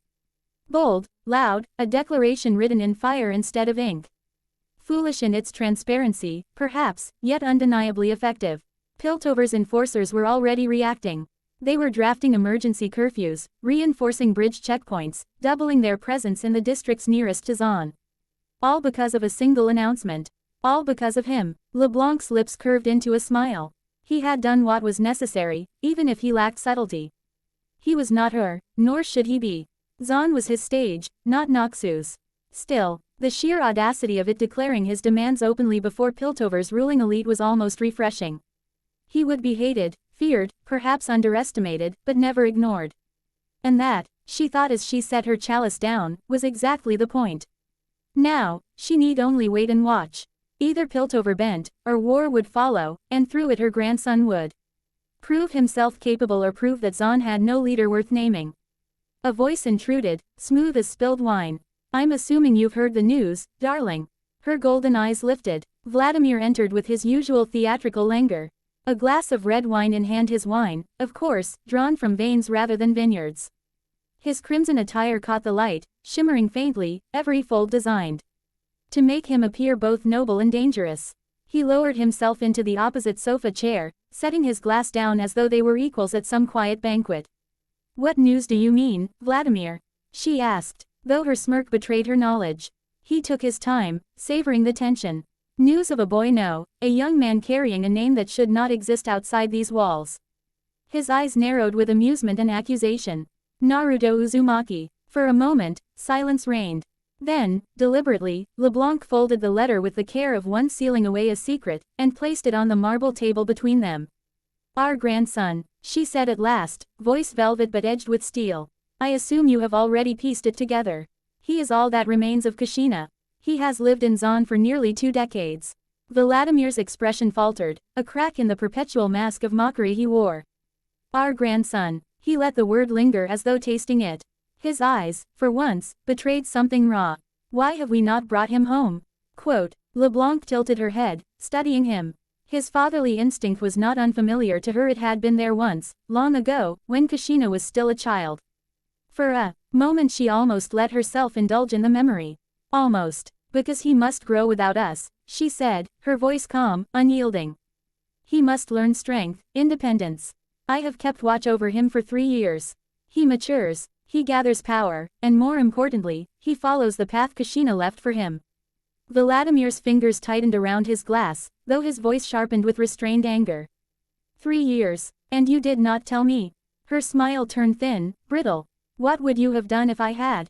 Dragged him to Noxus, paraded him before your enemies. Debated endlessly whether he belonged here, or in Zon, or at the feet of some general who would bleed him dry. Her golden eyes flashed. No, he belongs first to himself. His anger flared, crimson eyes blazing. Zon is not his home. Noxus is where he belongs. And yet he thrives there, LeBlanc snapped back, her voice cracking like a whip. Then, softening but never yielding, she added, I do not disagree, Vladimir. I, too, want him here. But not until he is ready. Not until he chooses it. The Hemomancer leaned back, his expression twisting into something sardonic, but there was a trace of genuine pain there. He let his glass dangle in his hand like a weight he had forgotten to lift. Tell me, then, he said, quieter now, what exactly is he? LeBlanc's gaze flicked to the letter again. She drew a slow breath, as though the words she spoke required precision. Naruto is a ruin. Vladimir blinked, disbelieving. Then his lips parted in a humorless laugh. A ruin? You jest. I do not. Her tone was unflinching. He was not born of a father. Kushina fashioned him by means I still do not fully understand, but his essence is tied symbiotically to the fragments of the world runes. They do not destroy him, they feed him. He absorbs them, resonates with them. The wine in Vladimir's glass trembled, responding to the shift in his control. Absorbs world runes that should be impossible. They tear apart anything mortal. Even Noxus dares not touch them carelessly. And yet, LeBlanc purred, her excitement barely restrained, he thrives. Kushina gave him a gift no other possesses. He is a ruin, not a creature bound to destruction, but one that embodies transformation, survival, inevitability. He is not a tool. He is the beginning of something greater. Vladimir's mirth faded. He stared into his glass, seeing in its crimson depths not wine, but the reflection of power beyond comprehension. And you think him safe? I think him ours, LeBlanc corrected, her smirk returning. Ours to watch, to guide, to claim when the time is right. For once, Vladimir did not quip. He sat in silence, his eccentric flamboyance dulled by the weight of revelation. It was not fear in his eyes, but something more dangerous, longing. He finally broke the silence with a mutter, almost to himself. We still have a piece of her. LeBlanc did not reply, though her eyes softened briefly at the mention of their daughter. Silence stretched until Vladimir lifted his gaze again. And what of Ambessa? Surely she has noticed Zon's stirrings. She has, LeBlanc admitted with a lazy flick of her hand. A schism between Piltover and Zon will tempt her. She will use her daughter to pry into the secrets of Hextech. That is her nature. Let her. And us. We watch, LeBlanc said simply, sipping her wine once more. Her golden eyes gleamed. We watch. And we wait. Have some faith, Vladimir. My blood runs in him, Kushina's blood runs in him. He is cunning, strong, and destined for greatness. Vladimir let out a laugh, sharp and bitter. You would call that faith. I call it arrogance. Her smirk widened. Perhaps they are the same thing. For a while they sat in silence, two predators in velvet cages, each lost in thoughts of the boy who carried their daughter's legacy. Then Vladimir's voice, softer than before, cut through the quiet. Will he be enough? LeBlanc hesitated, not in doubt, but in calculation. Her eyes glowed faintly, reflecting candlelight like molten gold. He will be, she said at last, her voice a velvet promise. Once he gains the rest of his true power. Vladimir tilted his head. Enough to handle him. The air in the room seemed to tighten, the candle flames flickering as though in answer to the unspoken name. LeBlanc's smile was sharp and secretive, her silence more ominous than any confirmation. Enough, she whispered, and let the word hang in the perfumed air like a curse. Blank, blank. The bridge of progress looked less like a triumph of Piltover's ingenuity tonight and more like a scar between two worlds. Lanterns glowed pale gold across its length, throwing long shadows into Zahn's half of the city, where alleyways yawned black and endless. Beyond the railings, the shimmer of the Pilt was lost beneath a heavy mist that rolled in from the Zahn's districts, acrid and sharp on the tongue. Jace had been shouting for nearly half an hour. His voice was hoarse now, ragged. But desperation drove him to keep calling into the dark. Naruto. The word came out cracked, swallowed by the hiss of the wind through the bridge's steel braces. He leaned over the railing, straining to catch movement in the shadows below. Sometimes he thought he saw the gleam of an eye, or the ripple of a cloak. Citizens of Zahn, or foxes, it didn't matter. They were watching him, he could feel it. Watching, and laughing at his helplessness. Jace cupped his hands to his mouth. Naruto. The echo bounced down the bridge, weak, mocking. His chest burned with the effort. Sweat clung to his temple even in the chill night air, and his legs trembled as if the bridge itself might tilt under him. He pressed a hand to his forehead, fingers digging against the pulse hammering there. A migraine pressed against his skull, throbbing behind his eyes until the lamps blurred. He sagged against the rail, sucking in short, shallow breaths. Damn it, he muttered. You were supposed to. You really don't know when to stop, huh? Jace's head jerked up. The voice had come from directly in front of him, though he could have sworn no one had been there a moment ago. And yet, there he was, Naruto.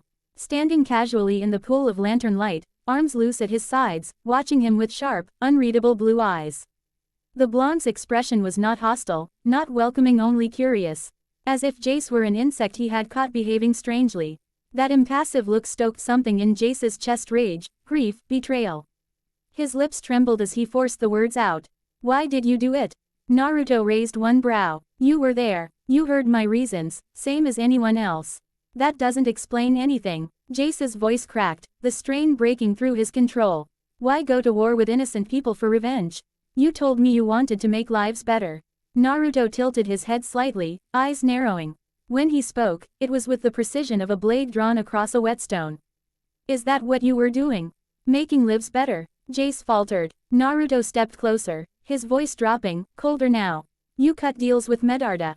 You gave counselors priority on the hex gates while the rest of Piltover got second-class tickets. Smuggling, bribery, bending your ideals.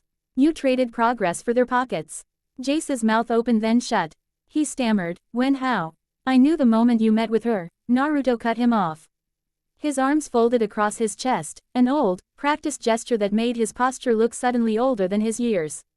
You broke our deal. I owe you nothing. Jace recoiled as if struck.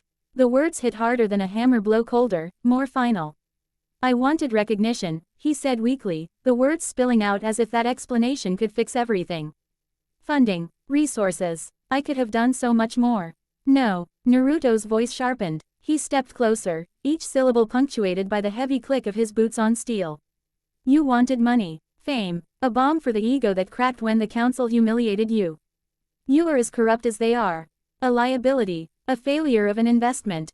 By the time the last word left his lips, Naruto was inches from him.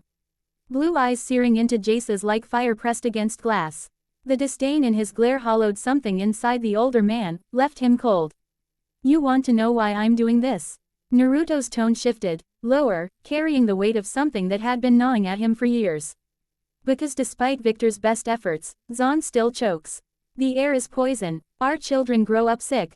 Orphans pile on the streets. No relief comes from Piltover. None. That's not their fault. Jace snapped back, desperate, clinging to anything.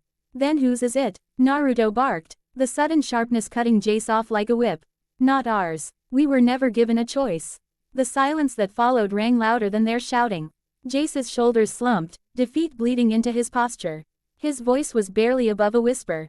I thought you were different. I thought you wanted to end the violence. That's what brought us together, wasn't it? It's why you gave me your magic for my research. Naruto's reply was merciless. No. The single word gutted Jace. He staggered back a step, eyes wide. You were a convenient test subject, Naruto said flatly. You helped me study my power. Understand the weave of magic in this world. But I've outgrown you. I no longer need that. Do you understand? You, Jace's throat went dry. You were using me. Don't act betrayed. Naruto's gaze bored into him. You were doing the same. The words hung heavy, undeniable. Jace felt something in him crumble. Before he could respond, Naruto's eyes flicked past him. His smile shifted thin, wry. Wonderful. We have guests. Jace turned, startled, and his heart clenched. Caitlyn was approaching, steady stride purposeful as ever, but with tension in her shoulders. At her side, walked a pink-haired girl with sharp eyes and a scowl carved deep into her face. Kate, Jace's voice cracked. What are you doing here? Making sure you were alive, she said, though her gaze locked on Naruto. Naruto. Caitlyn. Naruto returned smoothly, his tone warm but edged. And you've brought Violet, finally an enforcer, wearing their colors well. V bristled, fists clenching. I knew you were a maniac. But I never thought you'd declare war. Vander tried to stop you. You got rid of him. Naruto's grin curved sharp. Not rid. Relocated. He's safe. This was always the plan. Violet Zahn deserves independence. Equality. Did you forget what they did to your parents? The words hit her like a slap. V's jaw tightened, a growl rising in her throat. Don't bring them into this. Naruto's eyes softened for a moment, just a moment. Inside, he hated this. Hated peeling at wounds he knew had never healed. But he needed V's fury. He needed her to strike first. His tone flattened as he pressed on. My mother was there when your parents died. She heard their last cries. I was to protect them, to protect you. But the enforcers, his eyes darkened. They slaughtered us as we begged for mercy. My mother fell shielding them. Shielding me. Stop. V's voice shook, a warning. Naruto didn't stop. His words cut deeper, cruel in their precision.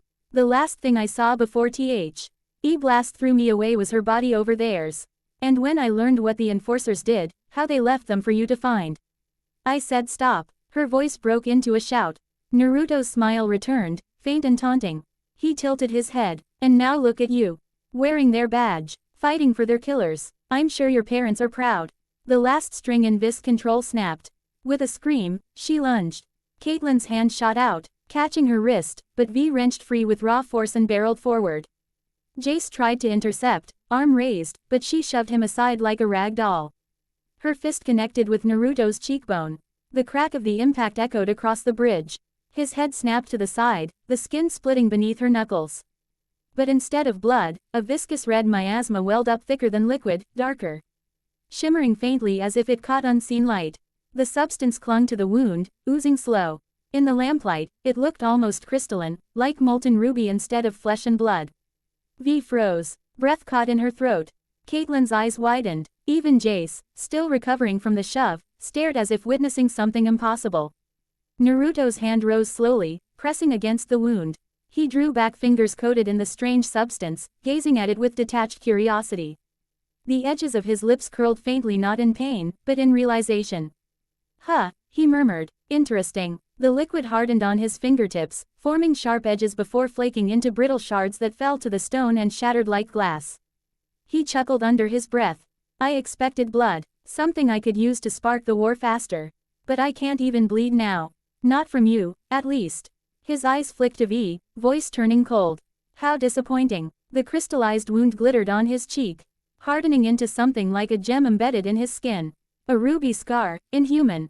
He crouched, picked up one of the shattered shards, and tossed it to Jace. The scientist caught it reflexively, staring at the fragment that glowed faintly even without light. Go on, Naruto said lightly.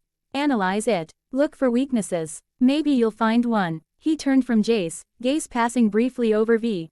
Then lingering on Caitlyn. Her face was calm, but her eyes met his without flinching, an unspoken acknowledgement that she understood. That she still stood with him, even here. Naruto smiled faintly at her before turning away.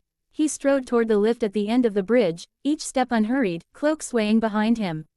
Over his shoulder, he called back to Jace, his words echoing in the tense, silent air. 3 months, Jace. That's all the time your council has left to choose wisely. And with that, he disappeared into the shadows of Zon. The Grand C. Hamber of Piltover's council was built to impress and intimidate in equal measure. A dome of golden steel rose overhead, etched with curling motifs of gears and bridges, the sunlight diffused through tall arched windows to cast the room in amber light. Beneath it, a crescent of marble benches curved around the central floor, each occupied by one of the city's ruling voices. Attendants and aides lined the walls, silent and stiff. Armed enforcers stood like statues at the chamber doors. But despite the grandeur, the air was heavy with unease. For the first time in decades, the council convened not for trade disputes, legislation, or ceremonial decrees, but to address a threat from within their own city. At the end of the table, Councilman Tormund Hoskell slammed his palm against the arm of his bench. His face, flushed red and beaded with sweat, betrayed both his fury and the hours he had spent shouting even before this gathering. "This is madness," he barked, his voice cracking the hush. "Madness, and insult, and betrayal rolled into one. We are the beating heart of progress, and some street-born Zonite dares dictate terms to us. No, he dares threaten war on Piltover." His hand tightened into a fist. "We should already have enforcers mobilizing across the bridges. This boy and his rabble must be crushed before his theatrics inspire others to think themselves equals." The echo of High's words lingered before anyone else spoke. Across the chamber, Mel Medarda reclined against her bench's armrest, her posture deliberately unbothered. She swirled the wine in her crystal glass with studied ease, her golden jewelry catching the sun. Her lips curved in the faintest smile as she let Hoskell's outrage burn itself out. "You speak of theatrics, Tormund," she said smoothly, her accent turning his name into silk and steel at once. "And yet, listen to yourself. A Zonite makes a speech, and already you quiver as though Noxus itself stood at our gates." Hoskell rounded on her. "You find this amusing, Medarda? That Zon believes itself our equal." "I find it instructive," she corrected, sipping her wine. "Every action tells a story. This declaration, it tells me the boy is either a fool, or he believes himself holding something more than mere words. I am not in the habit of dismissing men who believe they have power. I prefer to know precisely what they hold." Her eyes flicked toward the chamber floor, where a folded letter lay as evidence of Naruto's ultimatum. "They call him the witch's son. Tell me, what do we know of him?" That question shifted the weight of the chamber. Cassandra Karaman leaned forward, her dark hair pinned neatly, her expression measured. She had sat silent through Hoskell's bluster, not out of respect but out of tired annoyance, but now she raised her voice to answer her fellow councilwoman. "Not enough," she admitted. "But I'll remind you all, he didn't appear out of nowhere. He's been moving in Zon for years under this council's nose, gathering allies, quietly building influence while sitting on the anger of what happened 10 years ago. If this council truly believes Zon is beneath our notice, then this declaration proves otherwise." She paused, her gaze sweeping toward Hoskell. "He commands loyalty. That alone makes him dangerous. And if we respond with force, we invite the same carnage that scarred this city once before." The chamber stiffened at her words. They all knew the memory she invoked. The Bridge of Progress, where blood had spilled between Piltover and Zon in a massacre no one wished to name aloud. It was a dark decision, one marred by fear and desperation to maintain their control over the industry currently built into Zon's network. From the floor, a man in the blue mantle of the enforcers shifted forward. Warden Kakashi, his silver hair marking him at once among the chamber, stood with his arms crossed. His one visible eye, dark and steady, carried the weight of years on Piltover's streets and Stillwater's cells. "I've walked Zon's alleys, commanded men on that bridge," he said quietly. His voice lacked Hoskell's fury or Mel's polish, but it carried its own gravity. "Every time we answer their pain with force, we bleed too. More than numbers on a ledger. More than factories and shipments. Flesh, lives, enforcers, families, children. And it never ends the way you think it will. You want another bridge massacre? Keep shouting about mobilization." Hoskell slammed his fist again. "And what, Warden? We do nothing. Let Zon rise unchecked, take what they wish, until Piltover is but another city swallowed by undercity vermin." Kakashi tilted his head. "Funny. That's not what I said at all, and I don't like words being put into my mouth." Before Hoskell could spit back, another voice entered, calm, even, but colder than stone. Irius Bulbach, his features hidden under the full helmet, leaned forward. The dim light caught the ridges of the brass, the metal hiding the scars of his survival. His voice was measured, yet each word carried the weight of old bitterness. You all dance around the truth. His eyes glimmered. The boy is magic born. If he is truly the witch's son, then he carries her legacy in more than name. We all remember what Kushina Uzumaki was capable of. The blood she could have spilled. The chaos she was able to bring. And yet we sit here debating his intent. His existence is provocation enough. My people were nearly annihilated by sorcery once, and I refuse to stand idle while this council toys with repeating that mistake. If we are wise, we will strike before his power grows beyond our reach. Mel's brows arched. How efficient you are, Irius. You would sentence a man to death on the weight of his parentage alone. His lip curled faintly. If the parent was a witch, and the child claims her mantle, then yes. The tension in the room rose like a tightening wire. Alira Salo finally spoke, his tone carrying none of Hoskel's heat or Irius's venom. His robes were understated, his voice deliberate. Like a careful hand calming a fractious machine. Let us not blind ourselves, he said. We face two certainties. A man in Zon has declared war on Piltover, and that man sees Amon's loyalty among those who already despise us. That combination is volatile, but the rest, he spread his hands. Uncertainty. We do not know the full extent of his power. We do not know how far his support runs. If we rush to crush him, we may strengthen him instead and leave ourselves open to retaliation.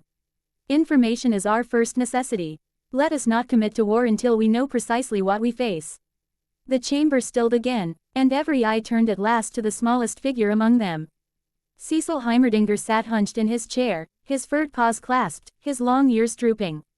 He had spoken nothing since the session began, though his golden eyes had never left the folded declaration. Now, with all gazes upon him, he blinked slowly, as though surfacing from memory. You speak of war, he said softly, and appeasement, and intelligence, as though these are pieces to move on a board. Perhaps they are in some regard. But I have lived long enough to know that when the game is played, it is not pieces that fall. It is people. A hush settled. His words were quiet, but the ache in them carried more weight than Hoskel's shouts. I remember her, Heimerdinger continued, his voice trembling. Kushina Uzumaki, the witch. She was brilliant, and terrible, and an immigrant who peacefully moved to Zon. When she turned her gifts to ease her new neighbor's suffering, we answered with cease and desist threats. When she answered with defensive magic, we answered in gunpowder. And what was left? A bridge drowned in blood, her body among the fallen, and no peace gained for it. His words confused the others as it was like he was speaking of two separate occasions at once. His eyes were unfocused as he spoke, staring at something beyond the veil, yet none thought him too far from the present. His ears drooped lower, and now, her son arrives with more aggression than she ever showed. You call him a boy. He is not. He is her legacy and our failure. Mark me well, if you treat him as either pawn or pest, you will make him into something far worse. No one spoke after that. The silence pressed heavy, as though the ghosts of the bridge itself had entered the chamber to listen. Hoskel shifted uncomfortably, his fury dimmed. Mel's smile faded into something more thoughtful. Even Irius's sharpness softened, though it hardened again as he folded his arms. Cassandra broke the silence, her voice steady. Then what is our course? We cannot ignore his words. But neither can we let fear dictate rashness. Mel tapped her glass against the marble arm of her bench. Intelligence. We learn precisely what he is. What he commands, before we commit our forces. Hoskel growled. You risk letting him grow stronger. Alira is correct, she countered. Striking blindly is the greater risk. Cassandra lifted her chin. Restraint. Diplomacy if possible. At the very least, we avoid another massacre. Containment, Irius snapped. Preemptive and absolute. Hoskel. War. Swift and decisive. Alira. Delay. Probe. Prepare. Heimerdinger lowered his head, his voice so soft the scribes almost missed it, as he slid out of his chair. Whichever you choose, you are already repeating history. The chamber dissolved into murmurs, the weight of division settling like a storm about to break. No vote was taken that day, no final course decided. But as the councillors filed out one by one, the sense lingered that Piltover had not chosen war yet war had already chosen Piltover. Blank, underscore, blank. The echo of the council's adjournment still lingered in the marble corridors, the sound of boots. Sharp voices, and doors slamming like punctuation marks in the heavy air. Mel Medarda remained seated for some time after the others had left, letting the silence breathe around her. The scent of old ink and polished brass filled her lungs as she finally rose, her silken gown whispering over the cold floor. Outside, Piltover's evening night shimmered in gold. The city glowed like a jeweled crown, every lamp flickering with the promise of progress and the threat of failure. From the balcony of the council room, the view stretched all the way to the edge of Zhao N's shadow below, a horizon stitched together by bridges and lifts, now crawling with enforcers in glinting armor. It was there that Mel found Cassandra Karaman, leaning on the railing, framed by the soft, halo-like light of the tower's lamps. The older woman's posture was regal but tired, her gloved hands clasped tightly before her. "Lady Karaman," Mel greeted gently, her voice cutting through the still air. Cassandra turned slightly, smiling with quiet civility. "Lady Medarda, I wondered if you'd left." Mel's golden eyes glinted. "And let such an evening end without your company?" "Impossible." Cassandra chuckled softly, a sound that didn't quite reach her eyes. "Quite the meeting, wasn't it?" "Quite," Mel murmured, stepping forward until she stood beside her. "I haven't seen the Council's divided since Heimerdinger opposed the Hextech initiative. But this was different. It felt like a reckoning." Below them, the Pilt Canal glistened with torchlight and movement. Enforcers lined the bridges, rifles slung over their shoulders. The lifts were stopped entirely. No citizen of Zon would cross into Piltover tonight, not without scrutiny, not without fear. For a while, neither woman spoke. The sound of the city filled the silence, clanking gears, the far hum of turbines, the faint laughter of a world that didn't know how close it stood to breaking. Finally, Mel asked, "Do you think he truly means it? This war he threatens? The witch's son?" Cassandra didn't answer immediately. Her eyes, an icy blue touched by age, reflected the distant undercity lights. "Tell me, Lady Medarda," she said at last. "When did you arrive from Noxus?" The question caught Mel slightly off guard. 7 years ago, she replied carefully. "In summer." "Then you weren't here," Cassandra murmured, "when the bridge ran red." Mel tilted her head. "The protest." Cassandra nodded. "We called it that, yes. A protest. That word is a polite lie we tell ourselves." Her voice softened, but it carried a weight Mel could feel in her bones. "Piltover's fear of magic has deep roots, much like Demasia's, but less honest. We prided ourselves on progress, on invention, but the truth is we feared what we couldn't measure or patent. Arcane power frightened us. It still does, even with Jason Victor's Hextech." Mel's gaze flicked toward her, curious. "And Kushina Uzumaki?" Cassandra's expression darkened. "A foreigner, a healer. She came from the east and settled in Zon, helping those our doctors refused to treat. Piltover ignored her until she became a symbol. Then she became a problem." "And her son?" Mel asked softly. "Naruto. Born there," Cassandra said, her tone gentle, almost maternal. "Raised among the soot and smoke. He learned to heal before he learned to hate. But hatred comes naturally when the world gives you enough reasons." Quote. Mel studied the enforcer patrols far below. "He's powerful, then, not just politically. He is something else," Cassandra admitted. "His mother's gifts made people whisper, but his. They call him an omen, though even Heimerdinger can't explain what that entails." "An omen," Mel repeated, tasting the word. "A statement born from fear, I suppose." "Fear and guilt," Cassandra said quietly. She leaned heavier against the railing, her eyes tracing the canal's reflection. "The official reports say the protesters on the bridge attacked first. That the enforcers had no choice but to respond. But I was there, Mel." Mel turned to her fully now. Cassandra's voice trembled only slightly, the kind of tremor that came not from weakness but from remembering too much.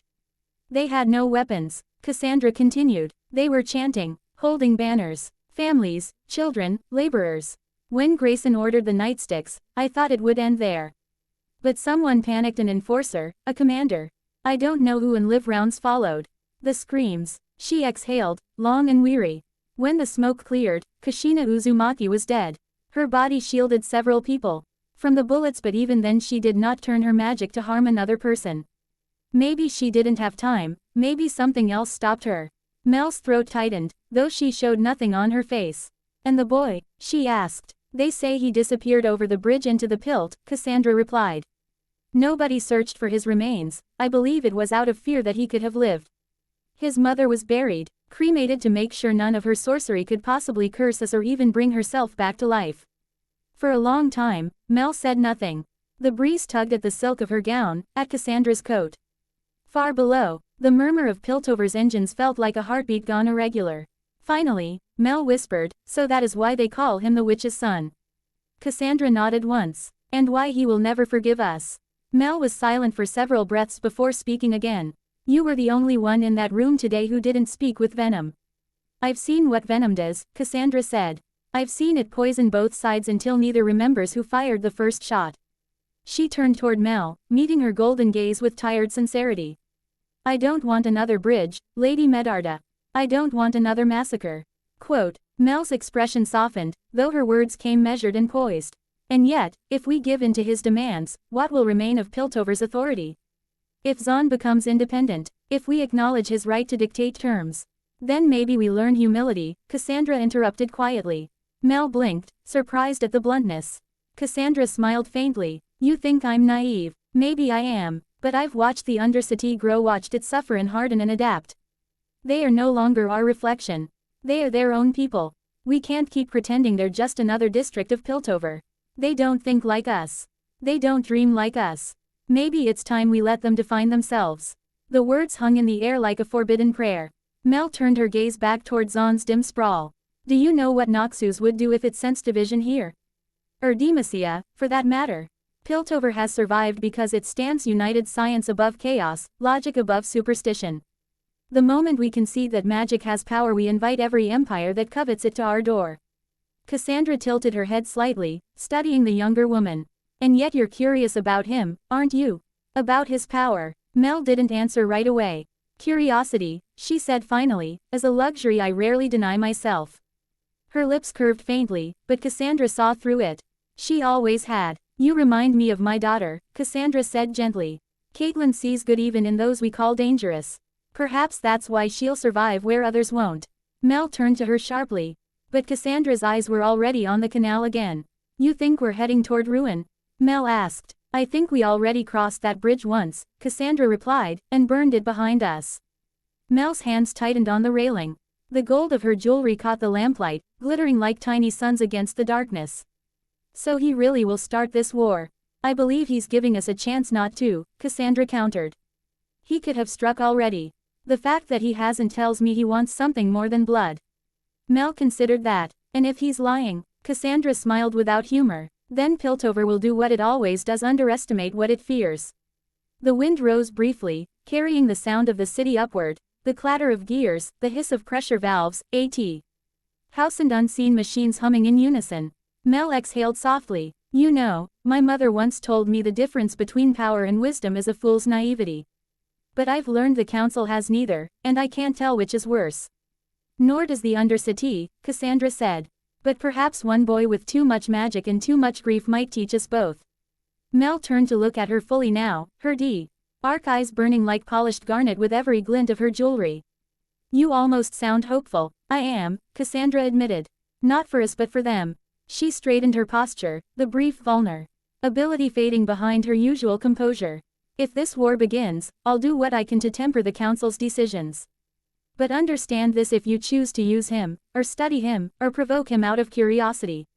Mel arched an eyebrow. Are you warning me, Lady Karaman?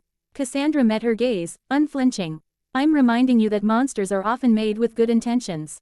And Piltover's good intentions have killed before. The words struck deeper than Mel let show. When Cassandra finally left, her footsteps echoed down the marble hall, fading into the distance like the last note of a requiem. Mel stayed at the balcony, watching the fog roll over the lower bridges, obscuring the boundary between the shining city and its shadowed twin.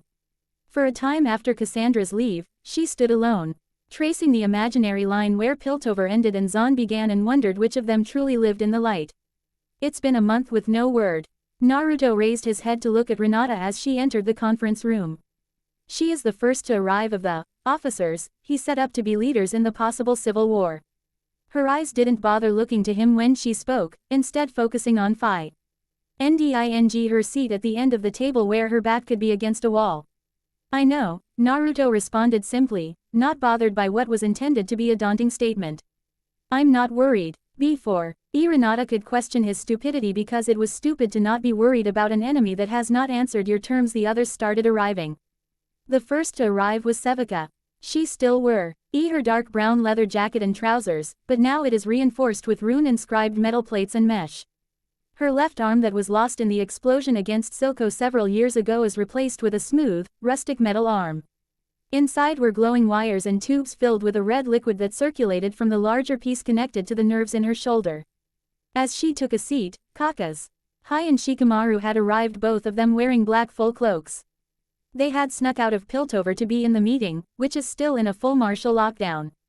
They didn't wear the enforcer blues, and instead wore regular clothing so as to not draw attention.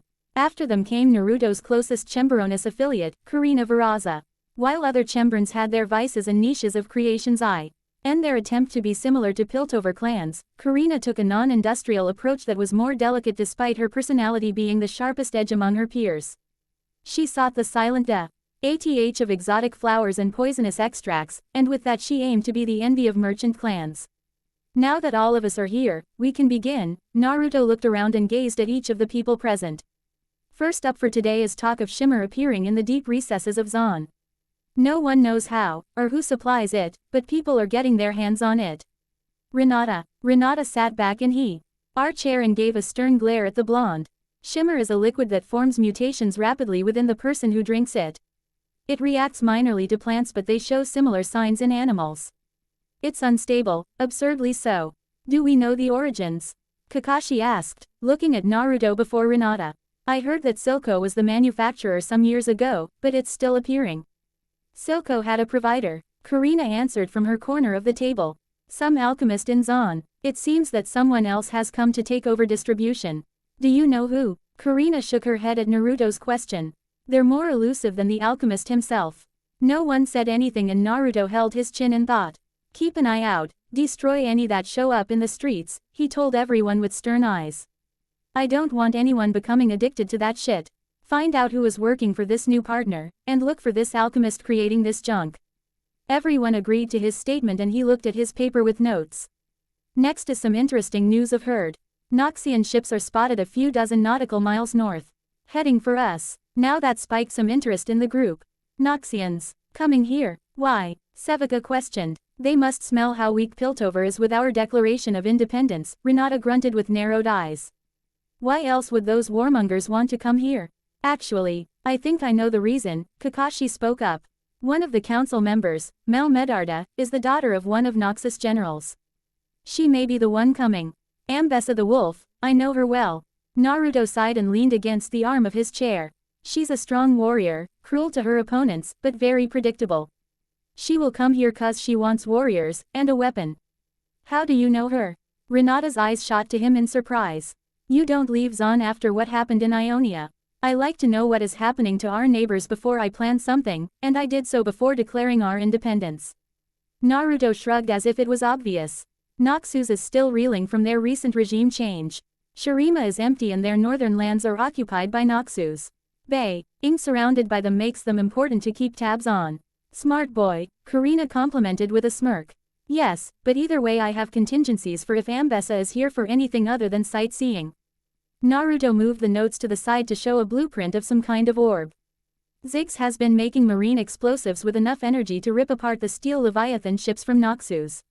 Should they give military support, we will rip apart their ships in the harbor. Kakashi startled at that, leaning forward while saying, are you serious? The damage that would do to the canal. The gates will be fine. Naruto looked up at the sheriff. If it concerns you, then do everything you can to make sure Noxus doesn't get involved. This can all be avoided if the council agrees to the terms. Shikamaru silently watched the interaction but his hand squeezed his cloak anxiously. His father worked at the gates that faced the eastern coasts where Noxus would come from. He couldn't live with himself if he allowed anything to happen. Something to say, Nara? Naruto looked at him knowingly, his blue eyes sparkling with scarlet static. Speak up if you have worries or comments, I would rat. Her not let dark thoughts stew in people's minds. I just worry for the people and for my father, Shikamaru spoke slowly, calculatively. I can guess the amount of explosive force behind each of those. Say mines just from the equations on the paper. That time of shock would tear the eardrums of anyone close enough. And should the equation be underestimating, it would put innocence at stake. That's your worry. Naruto sighed and nodded his head. That was a primary concern of mine as well. Ziggs will make sure the mines are not able to harm the foundations or people that may be nearby the explosion. That is why we decided it would be best used under the water where the citadel is located. And the water will lessen the explosion and shockwave. Renata glanced at the paper with a calculating stare. Smart, but still poses risks. Ziggs is known as the Mad Bomber for a reason. Which is why he has very strict orders on his production, Naruto assured. We will be testing the explosives before using them. If that calms everyone's nerves. Minimally, Kakashi mumbled but accepted that it was necessary for the possibility of Noxus joining the civil war. If that is all, the next thing we have to discuss is war preparations. Naruto moved the notes back to him and glanced at them. I've had the Chembrons brought into line and killed the ones who would cause problems. Karina, you have control overseeing their businesses and making sure everything is to the benefit of the people of Zon. Lovely, she smirked and was pleased with the responsibility. I'll keep those rats in line. Appreciated. Naruto then looked at Sevika and Renata.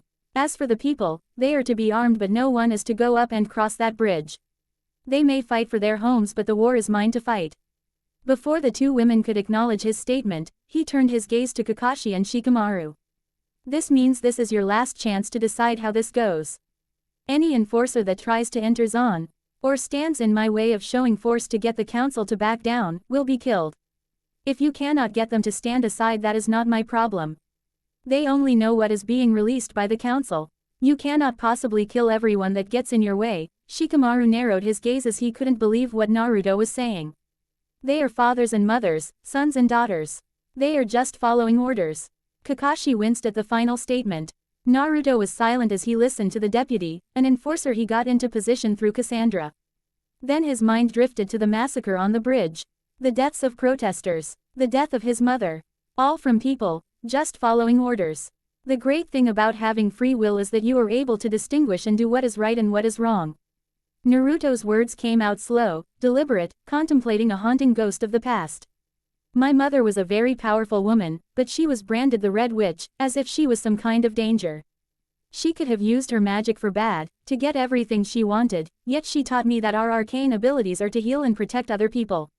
Naruto's fingers slowly clenched into a fist. His voice turned harsh. She was killed by men, just following orders, and you want me to have sympathy for those types of men? No, I like to think I learn well from others. And not showing mercy is something they show, I shall learn and do the same.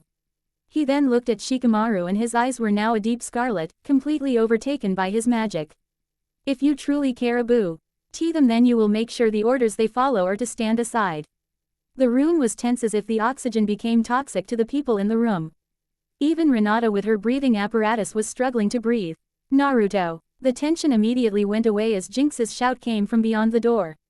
Yes, Jinx? Naruto asked, his voice now light and hiding the raw emotions from just before. I'm in the middle of a meeting. Come home real quick, the meeting can be picked up later. Naruto rubbed his face softly, sighing softly. This is important, Blue. So is this. I'll be waiting for you, Naru. But don't make me wait too long though. You know how I get when I'm bored. Naruto chuckled, exasperated by the girl.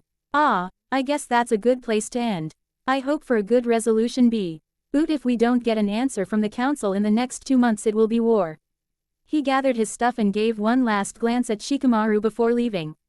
Have a good evening everyone. Blank. Naruto stepped into the living room of his home, the familiar smell of waxed wood and faint traces of arcane dust settling around him. The house was quiet, empty except for the faint echo of his own footsteps against the floor. His coat felt heavy on his shoulders, weighed down not by fabric but by the tension of the day, the council meeting, the war preparations. The constant calculations of life and death in Zon.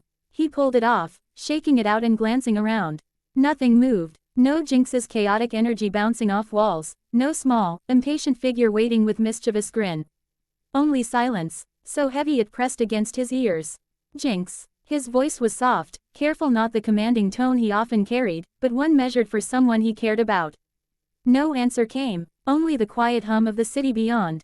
He moved toward the dining room, careful with each step. The space felt different, somehow a faint weight in the air that wasn't there when Jinx was around. He rounded the corner slowly, and then froze. Someone else was sitting at the table. A girl, no older than 10.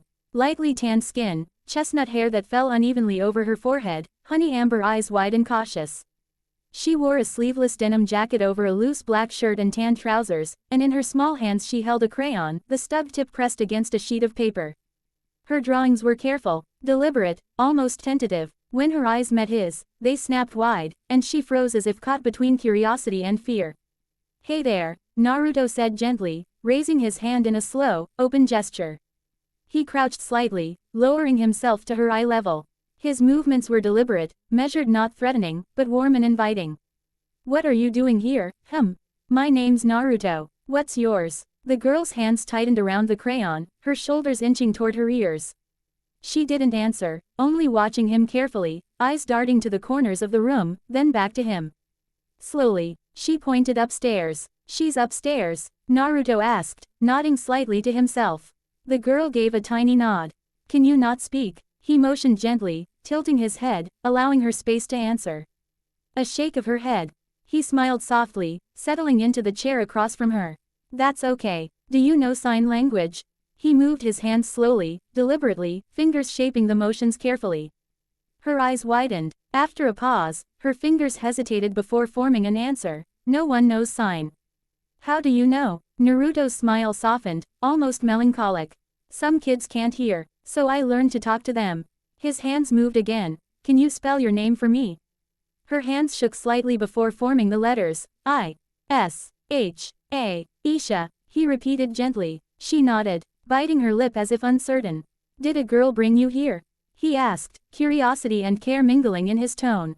She hesitated only a moment, then signed, yeah. She found me. She said I would have a new home. Naruto's eyes lifted, scanning her face carefully, noticing the tiny traces of fatigue, the faint tension in her posture, the way her hands moved with hesitation. His heart clenched. Slightly he could sense that she had come from a life with little security. No parents, no place to call home. But she's here now. He smiled, leaning back just slightly. I'll have to talk to her, he signed carefully. But I think there's room for you here. If you want it. Do you want to stay? Aisha's hands froze, the words lingering in her mind. She had followed Jinx, trusted her guidance, and yet something in this new adult made her pause. She was cautious, weighing safety, unsure of her own feelings. But finally, her fingers moved again, small and careful. I like it. I want to stay. Naruto nodded gently, his blue eyes sparkling with warmth. That's all I needed to know. Don't decide anything now. We'll have dinner first. You hungry? Her face brightened with a tentative smile, a head of hair bouncing slightly as she nodded enthusiastically. When Jinx finally appeared, bounding down the staircase with the quiet chaos only she could generate, she froze. Her eyes took in the scene. Naruto at the counter, wearing a blue apron dotted with patches and stitches, an unmistakable testament to Jinx's own creativity, and Isha, small hands carefully mixing a bowl of ingredients, her brow furrowed in concentration. Jinx's grin widened as she quietly crept up behind Naruto. She wrapped her arms around his chest, barely pressing her small frame against him, peering over his shoulder at Isha. I see you met Pipsqueak, she whispered, her smirk aimed at the girl. She didn't run screaming, that's a win. She was close, Naruto replied, chuckling softly, his hands steady as he measured flour into a bowl. She just told me how you said you'd take her in and give her a home. Jinx's grin softened, a rare flash of sincerity. Oh yeah, I did say that. She hopped off his back, leaning casually against the counter opposite Isha. Made her a room already, so you can't say no now. Naruto arched an eyebrow, eyes glinting. He transferred the mixed batter into the cupcake tray with a careful hand. Motioning toward the oven. Did you ask her if she wanted to stay? She followed me all the way here, didn't she? Jinx said, eyes narrowing playfully at him. That counts, doesn't it? Isha hesitated only a moment, then tapped Naruto's arm, her fingers moving quickly. Naruto watched carefully, understanding the flurry of hand signs immediately. He signed back briefly, answering Aisha's questions. She says she appreciates it. She's just overwhelmed, but she'd like to stay. She likes you. She likes this home. Jinx raised an eyebrow, incredulous. And you got all that from her hands? Naruto smiled softly. Sign language. It's a way to communicate when someone doesn't have the luxury of saying words. He leaned slightly, motioning to Jinx. I can teach you too, so you can understand her. Nah, Jinx said, shaking her head with her usual reckless charm. We've got our own thing, don't we, kid? Isha nodded enthusiastically, her hair bouncing. Partners in crime, Jinx said with a dramatic flourish, making gun fingers at an angle that was excitedly met by Isha for a handshake. Naruto shook his head, lips twitching in amusement. If that's the case, you're responsible for her education and making sure she gets to Renata for school. Easy peasy same easy, Jinx chirped, spinning around Isha, planting a playful kiss on Naruto's cheek. Thanks for going along with this, Naru. I can't say no to you. Naruto replied, eyes soft as he slid the cupcake sheet into the oven. You know that. I know, she said, beaming. That's why I take full advantage. For the next half hour, the kitchen was alive with quiet industry. Isha mimicked Naruto's movements with careful precision, occasionally glancing at Jinx for approval or reassurance. Jinx hovered nearby, offering commentary in her usual chaotic style, stir faster. No, slower, that's too neat, but never correcting in a way that would frighten Isha. Naruto moved between them with the ease of someone who had done this before.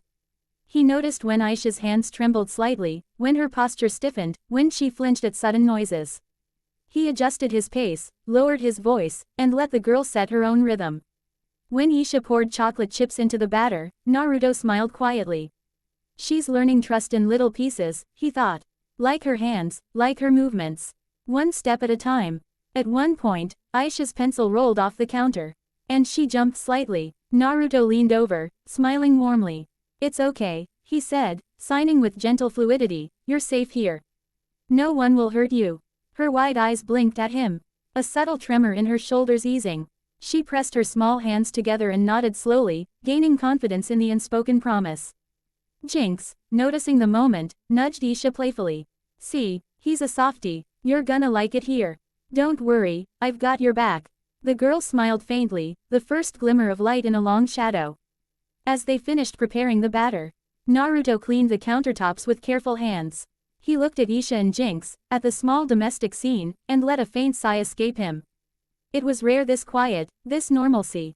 It felt almost fraggy, in the wake of the civil war he was preparing to ignite. But tonight, at least, there was warmth. And perhaps, for Isha, a chance at a life without fear. Naruto watched the two of them, and a small, private thought passed through his mind. War will come. But tonight they are safe.